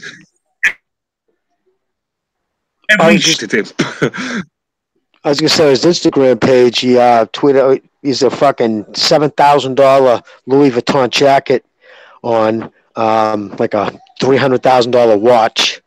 So 9 million, right? That's a lot for people who would live normal, right? But the way that zipperhead fucking spends it, that's why, It don't matter. It don't matter. At the end of the day, 9 million for doing what? Fucking knocking out a dwarf after about 2 minutes. Good day's work. But he took doing something like that though. It takes away from his luster, because now if he tried to do another boxing match, I mean, after a while, and I'll tell you, he looked chubby. He looked fucking slow. You could see you could see the erosion in his skills. There's no ifs, ands, or buts about it. So my point is now, what now? He has no income stream. This is it. This one you'll see the real deterioration when the fame and the money goes. No. Floyd has a lot of. He made a lot of smart investments. That's what I keep hearing. So. Yeah. The thing is, The Floyd promotional business, when he had the money, well, he's got the money, obviously, still, but he should have made something out of that, something to fall back on when boxing's done. But he's such a narcissist. He doesn't want to give any of his fighters any attention or credit, sort of thing. So he knocks them and keeps them out of big fights. I mean, it's just amazing. Tank Davis, for all his ego and his stupid shit comes out of his Twitter account, is a very exciting, explosive fighter. That kid. You know what I mean? Like we were just saying, someone was saying how black fighters have that reputation of being boring. This kid's the opposite. Explosive. He comes to fight. If this kid was promoted right, if he was with Tom Loeffler or Bob Arum, it'd be him fighting in a pay-per-view. And right now, I mean, he's in almost obscurity. Yeah, I agree. I mean, but exactly. The promotion is not there. The talent is there, the excitement is there for Tank Davis, but it's just I mean, you go with. Why would you join Floyd Mayweather's promotional company? I mean, just a they dazzle him. Inner city kid, they fucking fly a private plane to Baltimore. The kid gets in, his dick's hard. You know what I mean? They're giving him champagne. He gets off a limo's picking him up. Right? No, hey, put this on. Hey, you can have it. He'll give him a $40,000 watch. And there's a kid he's never seen more than fucking couple of $1,000s in his life, right? And Sam said, "You fight for me." Is that expensive with Floyd? He's with Mayweather. He's with Arum. I mean, Heyman. But Floyd is a lot more involved in the PVC than has been reported. Yeah. So yeah, in essence, he is. He's like I said, he's got two talents there that he could have made big names and just sort of could build his company. I think with him. I think Errol Spence. I don't think Errol Spence likes Floyd Mayweather too much, to be honest with you. The truth be told, and nor does Tank Davis. That tells you everything you need to know. This guy had the foundations to bring out a real boxing promotional company to compete with the best, but he's such a narcissist. He doesn't want to build other fighters and make them popular like him. It's all about him. Listen, and that's how he is about everything. I've noticed recently too. He's actually, even in politics, he's always he always seems to want to piss people off because he'll take like pro-Trump stances. It's actually kind of fucked up, and it's like he does things to whatever get a reaction. He doesn't even remember when he said, "Oh no, Wood lost that fight." I mean, the black boxing community went apeshit. So it's like he's just a kid who just likes to have that. I don't know. Strange, man. All right. I'm glad Shaka Stevenson kept away from Floyd, because I know Floyd was trying to get Shaka on board and blackmailing him with gifts and all sorts of stuff, probably prostitutes as well, knowing Floyd.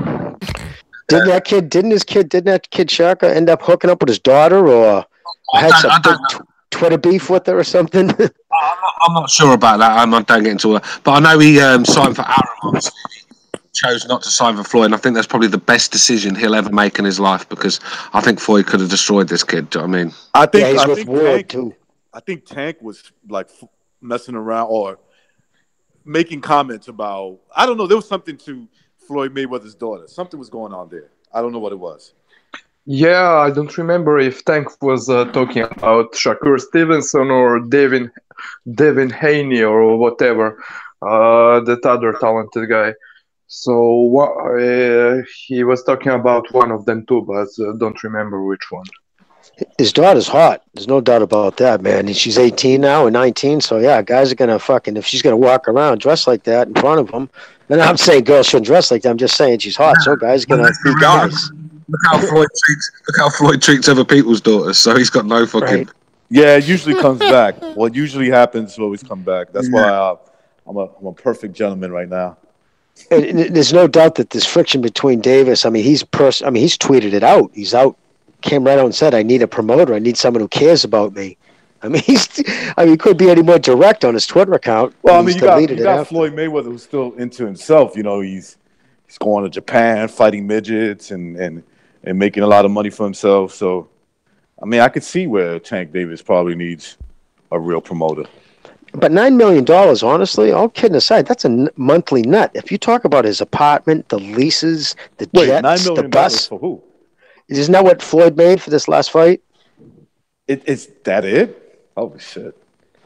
I had no idea. I Hey, what do you mean? Hey, recognise. What do you mean? Is that it? He got 9 million. Listen, I apologize.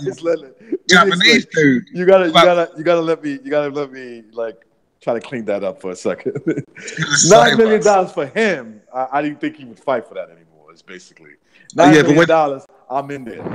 Shit. When you see his opponent, when you saw the opponent, man, it's like a couple of minutes of work. You tell me $9 million. My one response is gonna be where it's at. That's it. Where's it at? Now, that's what I'm sorry, I dropped off, but that's what I heard. Like, I could be completely off, but that's what I heard. No, you could be right. They're not. I mean, that's and to Stuart's point. I mean, hey, fuck it. That's still a paycheck, right? Right? No doubt. Now, if he leases a jet, you know what a private jet, that TMT jet, the TMT bus. I mean, he has the fleet of cars, jewelry. He's got all that shit, and a lot of that's on lease. I mean, his monthly nut's got to be insane. How much did Deontay Wilder make for the Fury fight? Do you know? I heard it was like $5 million up front, maybe some backside money. He could have made like $10 million, maybe. Yeah, well, there you go. Like Floyd's basically making to fight some Japanese midget. He's basically making the same as Wilder to fight Fury on pay-per-view in America. Well, I mean, listen, this is popularity, man. That's what it comes down to. It's madness, though. That's what's wrong about boxing. Floyd shouldn't be able to get 9 million to fight that guy. I'd like to know if that thing made money. Floyd Mayweather should be. Look, if you're gonna be boxing, man, and I agree. I heard one guy brought this up. He's. Let me not say that. I'm not gonna say he's a pro-black channel, but he did make a good point. This one channel that I listened to, I don't remember the name, but he was dissing Floyd. He was like, Floyd don't give nobody.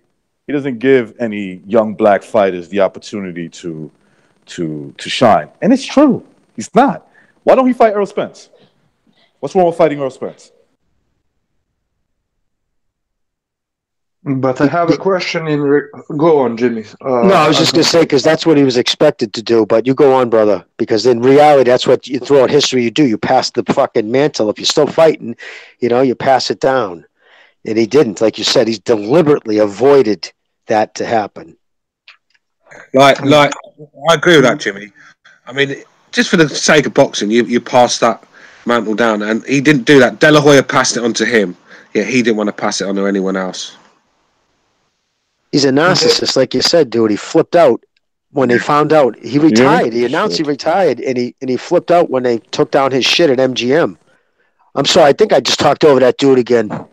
No, Can you no guys hear me? problem. Yeah, I can hear you well. So my question was in regards to Floyd's relation to Tank Davis. In one hand, I completely agree with all you guys that he's so narcissistic and everything that goes with him. But on the other hand, I remember well Floyd talking about how he was asking Tank Davis to move from Baltimore to LA to train and change his environment, and Floyd was saying that that's the reason for his problems with Tank. So on that one, I fully agree with him because if anything, Floyd, beside all of his bullshit, he knows how to train and is serious, or at least was serious about training, and he was really putting in work to. So, what do you think about it? His job is to be a promoter to these fighters. He's not a trainer. I think is that what you're trying to go? Is that what you're trying to talk about? Well, I think what he was saying was when he first went to sign him, and he probably flew him out, whatever he did, but he told him to move out of Baltimore. Now, if you're Floyd and all promoters, when you're promoting somebody, you have to house them, feed them. It costs money. It's an investment. Now, if you're Tank Davis, your mother's an ex-gang member, she's been in prison, you live in the projects. Do you think giving this kid money and letting him drive now, pulling up to the projects in his car and it's not a good environment, like to touch on what you just said. So Floyd's like, listen, kid, I'm putting money into your career and you're this, I'm not having it here. And Tank wasn't having it. Nope, I'm not leaving Baltimore. I guess that's what, like you said, started it. Then I agree with that. But at the end of the day, he's still his promoter, and it's his job to get Tank Davis the biggest fights for the most money, and he's not doing that. And every time Tank complained, Floyd would go to Twitter and threaten him with the Lomachenko fight. I'll get Lomachenko to beat your ass. But the one thing I do agree with Floyd Mayweather was that you got to take Tank Davis out of Baltimore. Right now, that's a shit city. I don't mean to offend anybody from B-More, but it's a dangerous city. He's around dangerous people, so he needs a different environment than Baltimore right now.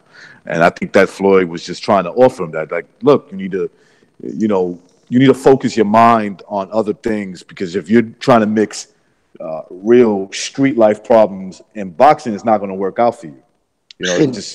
Exactly.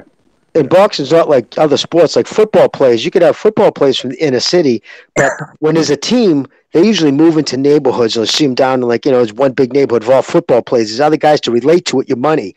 Boxing's a lonely game. Like, all of a sudden, you're one of the kids from the hood, and now you got 100 G's in your bank. You're pulling up in a car. And on the top of it, dangerous. You also become a target because motherfuckers are jealous, and and you become a target. People want to take you out. And something, he's inviting it too. Is Las Vegas a great place for a young fighter to go, especially hang around with Floyd? What he does in Las Vegas. Here's the thing, Stuart. You see, Baltimore is not as spacious as Las Vegas. Now, Vegas has its own issue, right? There's their street problems and stuff like that, like sort of like New York, right? New York, there's options here. You can choose the street life, and you will get into a lot of trouble. But you can also make there's other things to get into. Baltimore, they ain't got shit. Yeah, exactly. There's nothing going on over there. Vegas is dangerous for vices, drugs, women, shit like that, right? High roller vices. Baltimore is just dangerous. It's just violent. Fucking dangerous and it's violent. Neighborhoods on top of neighborhoods, and it's just an ultra violent area. Listen, I was in New York when New York was the murder capital of the world. Okay, I went to Baltimore and I said, "Shit, are they sure New York is the murder capital of the world? This shit feels like I'm about to get killed in a second." The show The Wire. Remember that show The Wire? Yeah. No, there's a reason why they had it there, because at the time in the 90s. No, but this was Jimmy. This was at a time when New York was statistically the worst city. Not just my opinion. It had the highest homicide rate. It had over 2,000 homicides a year. 2,600 in 1984. Right. Some shit like that. Okay, 2,600. Think about that. Wrap your mind around that. There was a homicide every 3 hours. There was a homicide. So just think about this for a second. I was around that time in the 90s where it was still a lot of homicides. Maybe not quite 2,600. From 1980 to 1994 was the height of violence in New York City. That's when they called it the zoo. We used to go in there, do it, and we never went in there unless we were packed. You had to be. No matter how good you are with your hands, you had to carry a gun or something. Because that's what everybody else did. I was in Baltimore, and I'm telling you, Jimmy, you can feel the danger in the air. I said, I went over there because my cousin was like living over there. I don't know what the fuck for, but anyway, he was living there, and I went to go spend a weekend over there. And I was telling him, I was like, yo, this is a dangerous city, bro. I don't know why you want to live. Why did you leave New York to go to Baltimore? It's an ugly place as well, isn't it? It's a fucking concrete jungle. Really ugly, man. Real ugly. They would do tactics like they... That guy, Boxing Junkie, who was on the show before, remember? That guy who had the legal issues? Wasn't he from Baltimore? Yes, he was. Oh, God, all right. Yes. But no, listen, Baltimore had the same... Lowell, where I grew up, right? I'll tell you, it was only 110,000 people, but it had a reputation. And there was parts of even Lowell that were nuts. Like if you went down certain neighborhoods and they didn't recognize you, they would just whistle down to the end of the street, and they would light tires on fire, like Mogadishu, and you couldn't leave. Because if they thought they wanted... Ah, fuck. Again, everybody dropped. Yeah, I don't know. Cameron is here. When I talk about Vegas being like a not a good place to go, I mean, like I said, for the distractions for a young guy with money, especially around Floyd and his strippers and everything else, I just don't think Vegas can be a great place for someone like Tank Davis as well. So obviously, it's not a great choice, is it? Baltimore or I know Vegas is a nice.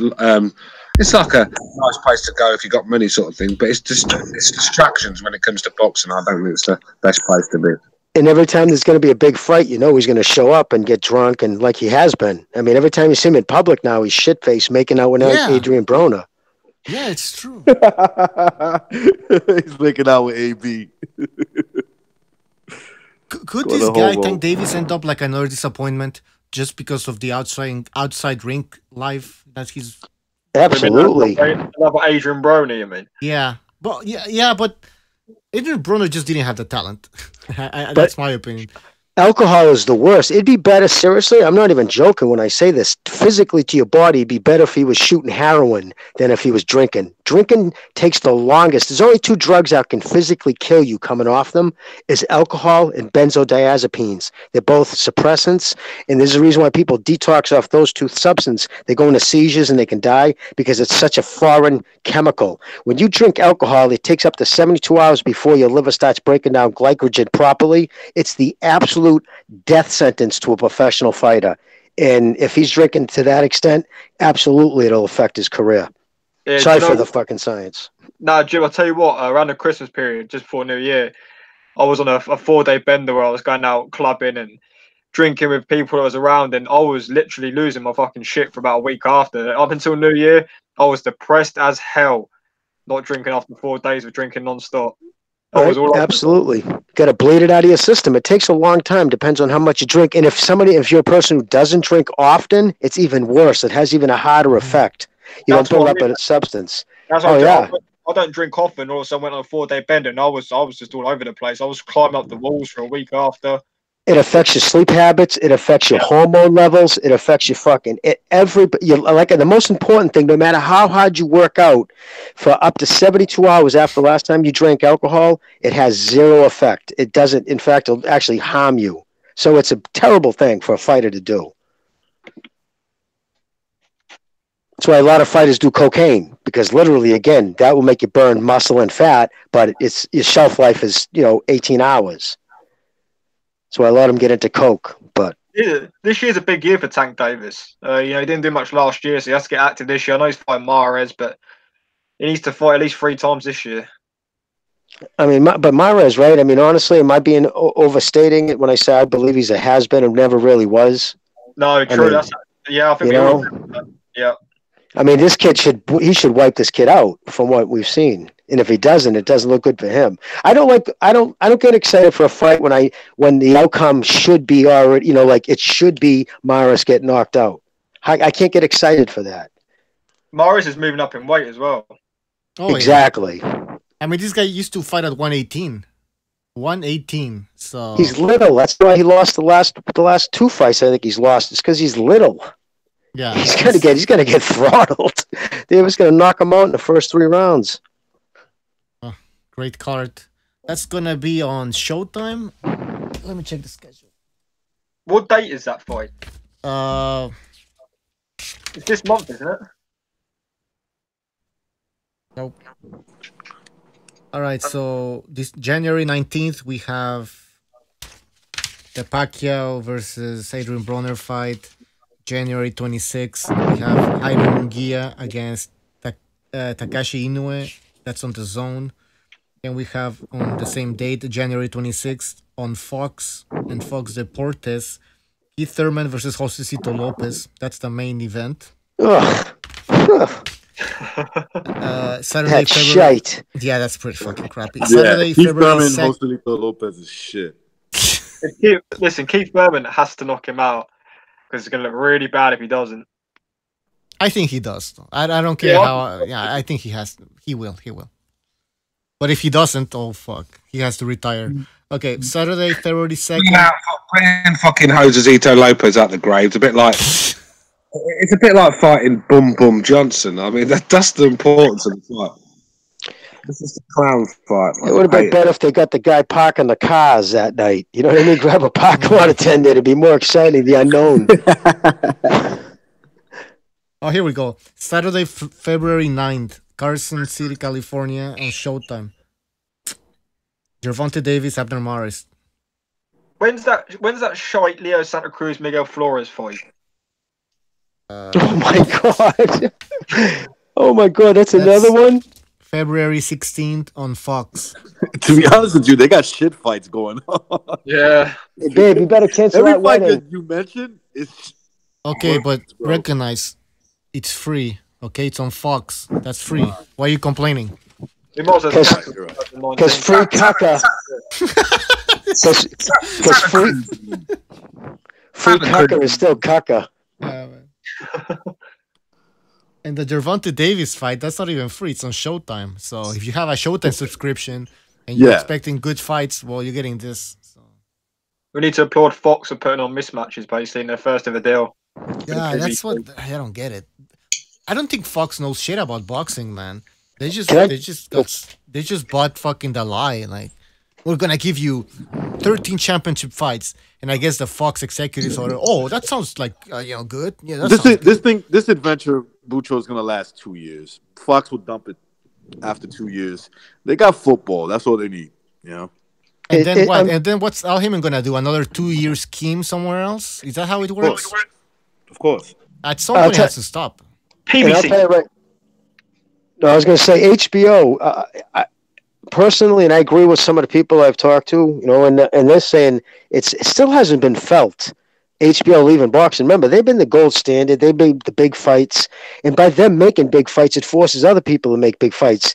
And it'll be not a good thing if all of a sudden everybody has the same matchmaking philosophy, meaning it's most money with the least amount of risk. I don't know. Yeah. I just don't understand that thing about Fox and why they took this.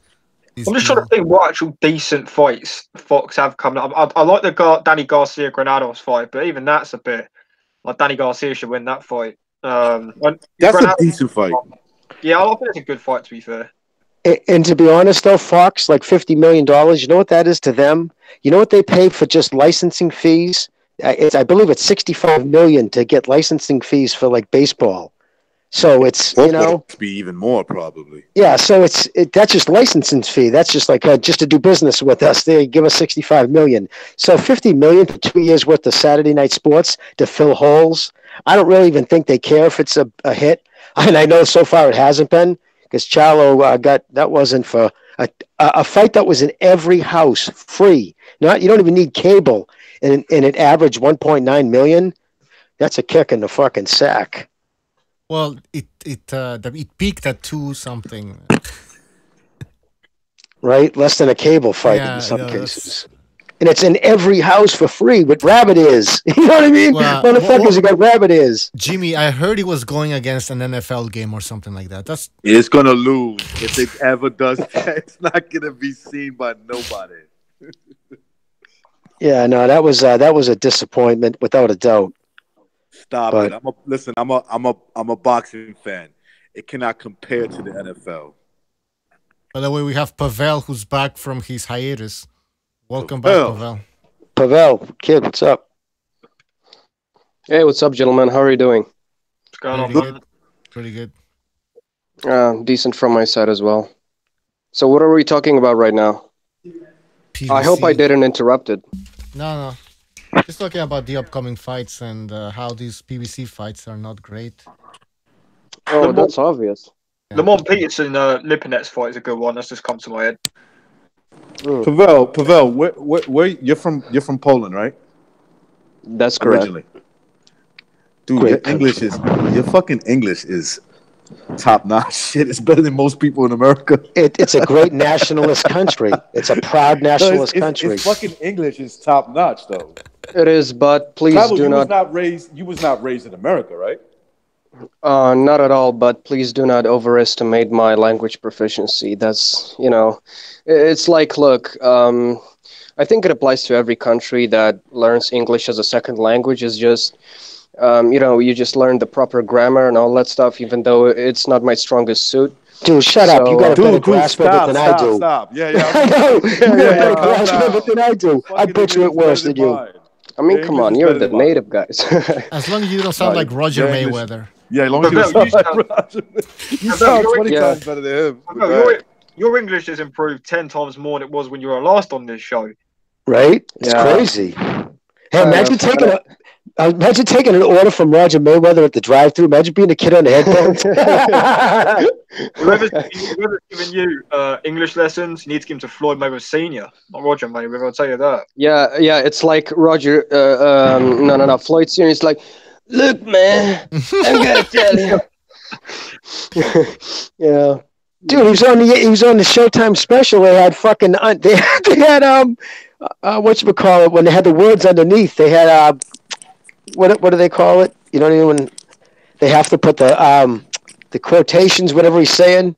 Oh, subtitles. Oh, really? Yeah, they had subtitles. Can you imagine taking Roger Floyd Mayweather Senior taking your order at like a drive-thru? Oh, that would be. Listen, motherfucker, I said a number 2. Look, the number 2. You need the other combo. Yo, you talk to me one more time, nigga, I'm gonna kill you. There's a video on Fight Hype where Floyd Senior was doing an interview, and he literally took 5 minutes to get a sentence out. Oh, it's man. embarrassing. Absolutely embarrassing. I mean, look, I like Floyd Senior, but when you're English and you're getting subtitles, there's been a few times on a few interviews I've had to actually click. You know when you're on YouTube titles, I've had to put the subtitles on for him a few times. I'm not trying to be disrespectful or anything, but you can't listen to that guy in an interview. Well, I once saw an Irish movie, and he had subtitles, and it was in English. And a lot of people try to point to, well, he's been hit in the head. Listen, bullshit.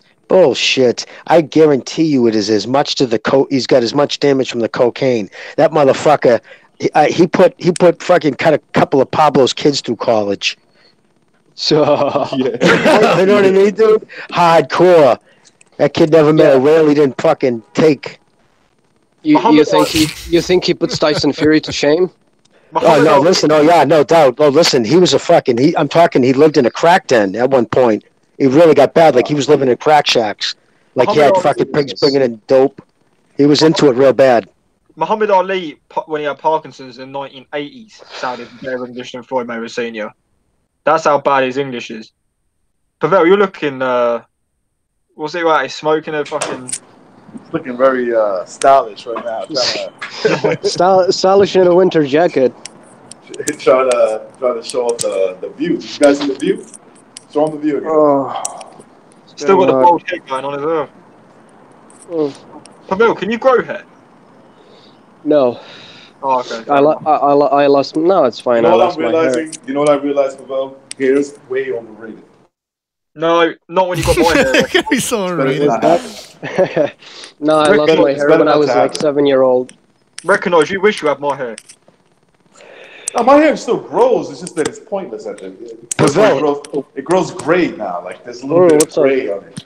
Yeah. How did you lose your hair at 7 years old, if you don't mind me asking? I don't. It was like I was too young. So it's like I don't really remember it fully. But when I was a child, children are kind of more sensitive to external. What's the word I'm looking for? Yeah, that's the language proficiency for you guys.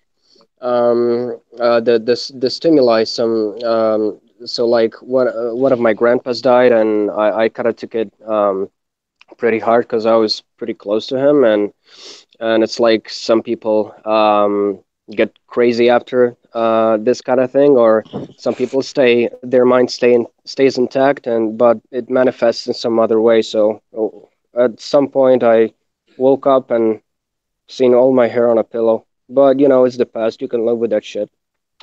Wow. It's nothing crazy, to be honest. Something like that is happening to my brother. One of my brothers, like. And I'm not trying to downplay. I'm not trying to downplay or minimize what you went through, but that seems pretty crazy to me, dude. That's nuts. And I'm not saying crazy in a bad way. That's like I can understand. So it manifests your sorrow just in a chemical balance in your body, and it just probably pumped up the DHT and pushed your hair out, right? Probably something like that. You are spot on, but I get what you're saying, and it's kind of relative. Sometimes I'm kind of thankful that I don't have leprosy like people in Africa, so it's all good. Right, no doubt. Hey, everything could be worse. Be thankful. For that. Look at it this way, right? Because I can take it from someone who's got thick hair. Waking up in the morning and have to fucking do your hair, it's a fucking waste of time. I'd rather be bald sometimes. Let me tell you that. Yeah, it's like. Wait till you get my age, Cameron. You're gonna start. I want to touch wood, by the way, just in case I don't wake up with receding hairline tomorrow. No. When you start, remembers when he looked like Antonio Banderas, right? Yeah, I remember, man. My hair was beautiful. I mean, it was just a thing. Hey, listen, I can tell you right now, a saying I heard the Hells Angels used to say, and they have a few good ones, and one is every day above ground is a good day. That's like what they would always say, and I heard that when I was a little kid, and that's always stuck in my. I just think that's a good thing to live by, no matter how bad it is. It's better than being dead. Worst man, listen, you know what I realized, Paul? Close to it, like the way I can keep it. Girls love that shit. Anyone else? Just one quick question: has anyone here on the panel got any tattoos? Any toes? Any what? Any tattoos? I do. Yeah, I do. Jimmy, I had mine. I don't know if you can probably answer this. Obviously, I can't hit my tattoo. So, right, but I had a tattoo. I had a big line down my forearm 3 weeks ago, and it's healed up really well. But the last sort of 48 hours, it's been a bit itchy, and it's got a few white spots in it, man. Do you have any idea what it is? So white spots, that means the kid didn't go deep enough with the ink. He didn't punch the ink enough. So it's almost like it's peeling up some of the color. Yeah. Yeah, he didn't go in. I would go back and tell him, listen, dude, fix that shit. And if it's a prideful guy and the guy takes pride in his work, he will actually, you won't even have to ask him. He'll say, dude, come in on this day. I need to hit that up. It depends. Listen, it depends on your skin. If you have the type of skin where it reacts, some people don't react. You could punch, like my skin doesn't. You could wail on my skin and it doesn't swell up. If it swells up and you end up with scabs, and that's how you would lose a lot of color. So I don't know your skin type, but you might need to. You sounds to me like you have to go in and have to punch some color back in. But that's why. Did you use all the Vaseline and take care of it like they said? Yeah, man. Mine healed really quick. Like, all my tattoos have healed really quick. This is the only one that's had that issue. Yeah, maybe if there's something else, but yeah, I would. That's usually the case. Yeah, man. I'll check out. Cause I've got more. I'm having more done by him this Thursday, so I'll give him a message when I'm there. See what we can do about it. So you got like that butterfly on the lower back? A tramp stamp. Dude, I saw a guy the other day with fucking he had a tramp stamp and he had a fucking one of those Godsmack tons around his belly button. That shit is not cool for a man to have that. I've seen it. I'm like, what the? I was watching a UFC fight a long time ago, and this guy had that tattoo, like the thing on the lower back, like the tramp tattoo there. I was like, what the fuck is that? Who wears that? He was a guy. He had that tattoo. So I don't know. Yeah. I saw a picture on Twitter today. Actually, I can't think of the fighter. I was just trying to think. He's like a real tough guy too. And he was with a guy standing side by side, and the guy had that that tribal sun. He had it around his belly button. I don't know, man. I just think dudes with around their belly button and they don't have tattoos, like if they were covered, but just around your belly. It's like, wow, dude, that's kind of bitchy. I don't know. Yeah, Jimmy, to your point, like I've had the same two tattoos. It's like I don't want to give it away too much. It's like two tribal tattoos that wrap around your arm. It's never, the coloring, I guess because I took care of it maybe, but the coloring looks, I'm not going to say the same way, but it's basically the same. It's basically the same shit. Quick thing, Jimmy. Do you know these spots have only come up in the last few days after 3 weeks? So do you reckon? I mean, I hit up another tattooist who actually owns the place. He thinks it's either a sweat or a heat rash. He's told me to take some antihistamines for it. So I'll just see what happens with that. But I'm getting 2 other tattoos done on Thursday. So when I'm there, I'll kind of see what he says about it. I guess just see what happens on that. Listen, you always want a good guy, right? Ask him if he's good with single needle, if he does everything but brush work. Guys who can do like single needle work and just black and gray. Those are the best tattoo artists. All mine that's the hardest thing to do. All mine What's are black, that? man. All mine are black and grey. I mean, the reason I went to this guy is because quite a handful of my friends have had all their tattoos done by him. So I thought, right, I'll go to someone that all my friends have been to, who I can kind of trust rather than some guy that I don't know. And I don't know, man. They've healed well. You know, they look good. Like no coloring's come out of them, but it's kind of been a bit itchy the last few days. So I'll see what goes on. Yeah, well, itch almost always usually means some kind of infection, even if it's a minor one, because that's what your body said in white blood cells. Like even when you get a mosquito bite, it's kind of like a mini infection. That's the reason why you get an itch, because the white blood cells go to that area. So there is some kind of infection going on there, but yeah, man. I took an antihistamine, man. I'll kind of see what goes on. But if it gets any worse, I'll go to the stay out of direct sun or high UV too in the first couple of weeks. Fucking nightmare, man. The Shipper's son says that Cameron is shedding skin. He wants me to shed the skin because he keeps calling me LDBC now I've got the line done. Or maybe he thinks that you're a reptilian or something. I've got a gorilla on the same forearm, that's not been peeled at all. It's just that one line tattoo that's been a bit of a nightmare. Wait, you got a lion, right? I've got a line on the inside of my forearm, and on the outside of the forearm I've got a gorilla.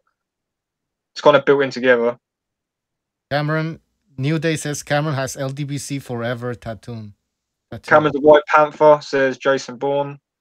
Yeah, you're no longer welcome here, man. It's over. All right, guys, maybe we should end the show. It's been like 3 hours. Yeah, 3.5 hours. I'm gonna do a show tomorrow, I guess, because there were some other topics that we didn't cover. But yeah, I should end it now. It's been 3.5 hours. Thank you for coming, guys. Peace. Easy. Hey, thanks, guys. Have a good night. Tell BDA, is he still on the show? Tell him he did a great job. He did a great job on that fucking video. Yeah, trailer. Yeah. All right, gentlemen. Hey, all you guys be safe. All right. Take care, guys. You too, man. Take care, guys. Good night, Everybody in the guys. chat, thank you for joining us. We'll see you next time for sure. Hopefully, BDA will be hosting. He's working on Mikey Garcia, Spence Jr. fight analysis video. So stay tuned for that. Oh, and tomorrow I will be posting Stu's video, Clown Edition Clown Edition episode 2. So stay tuned for that.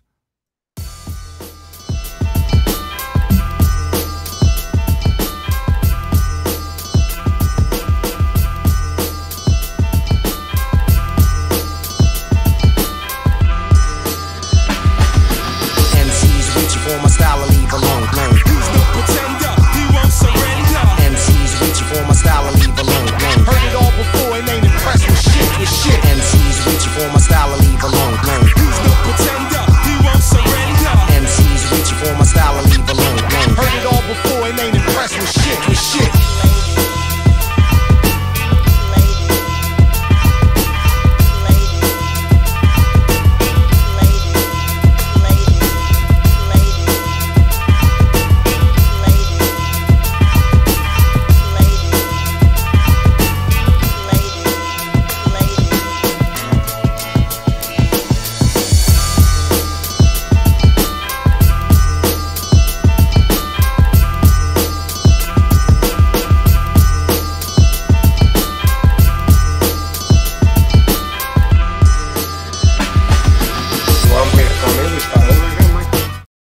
You want me to come in? We start over again, Mike?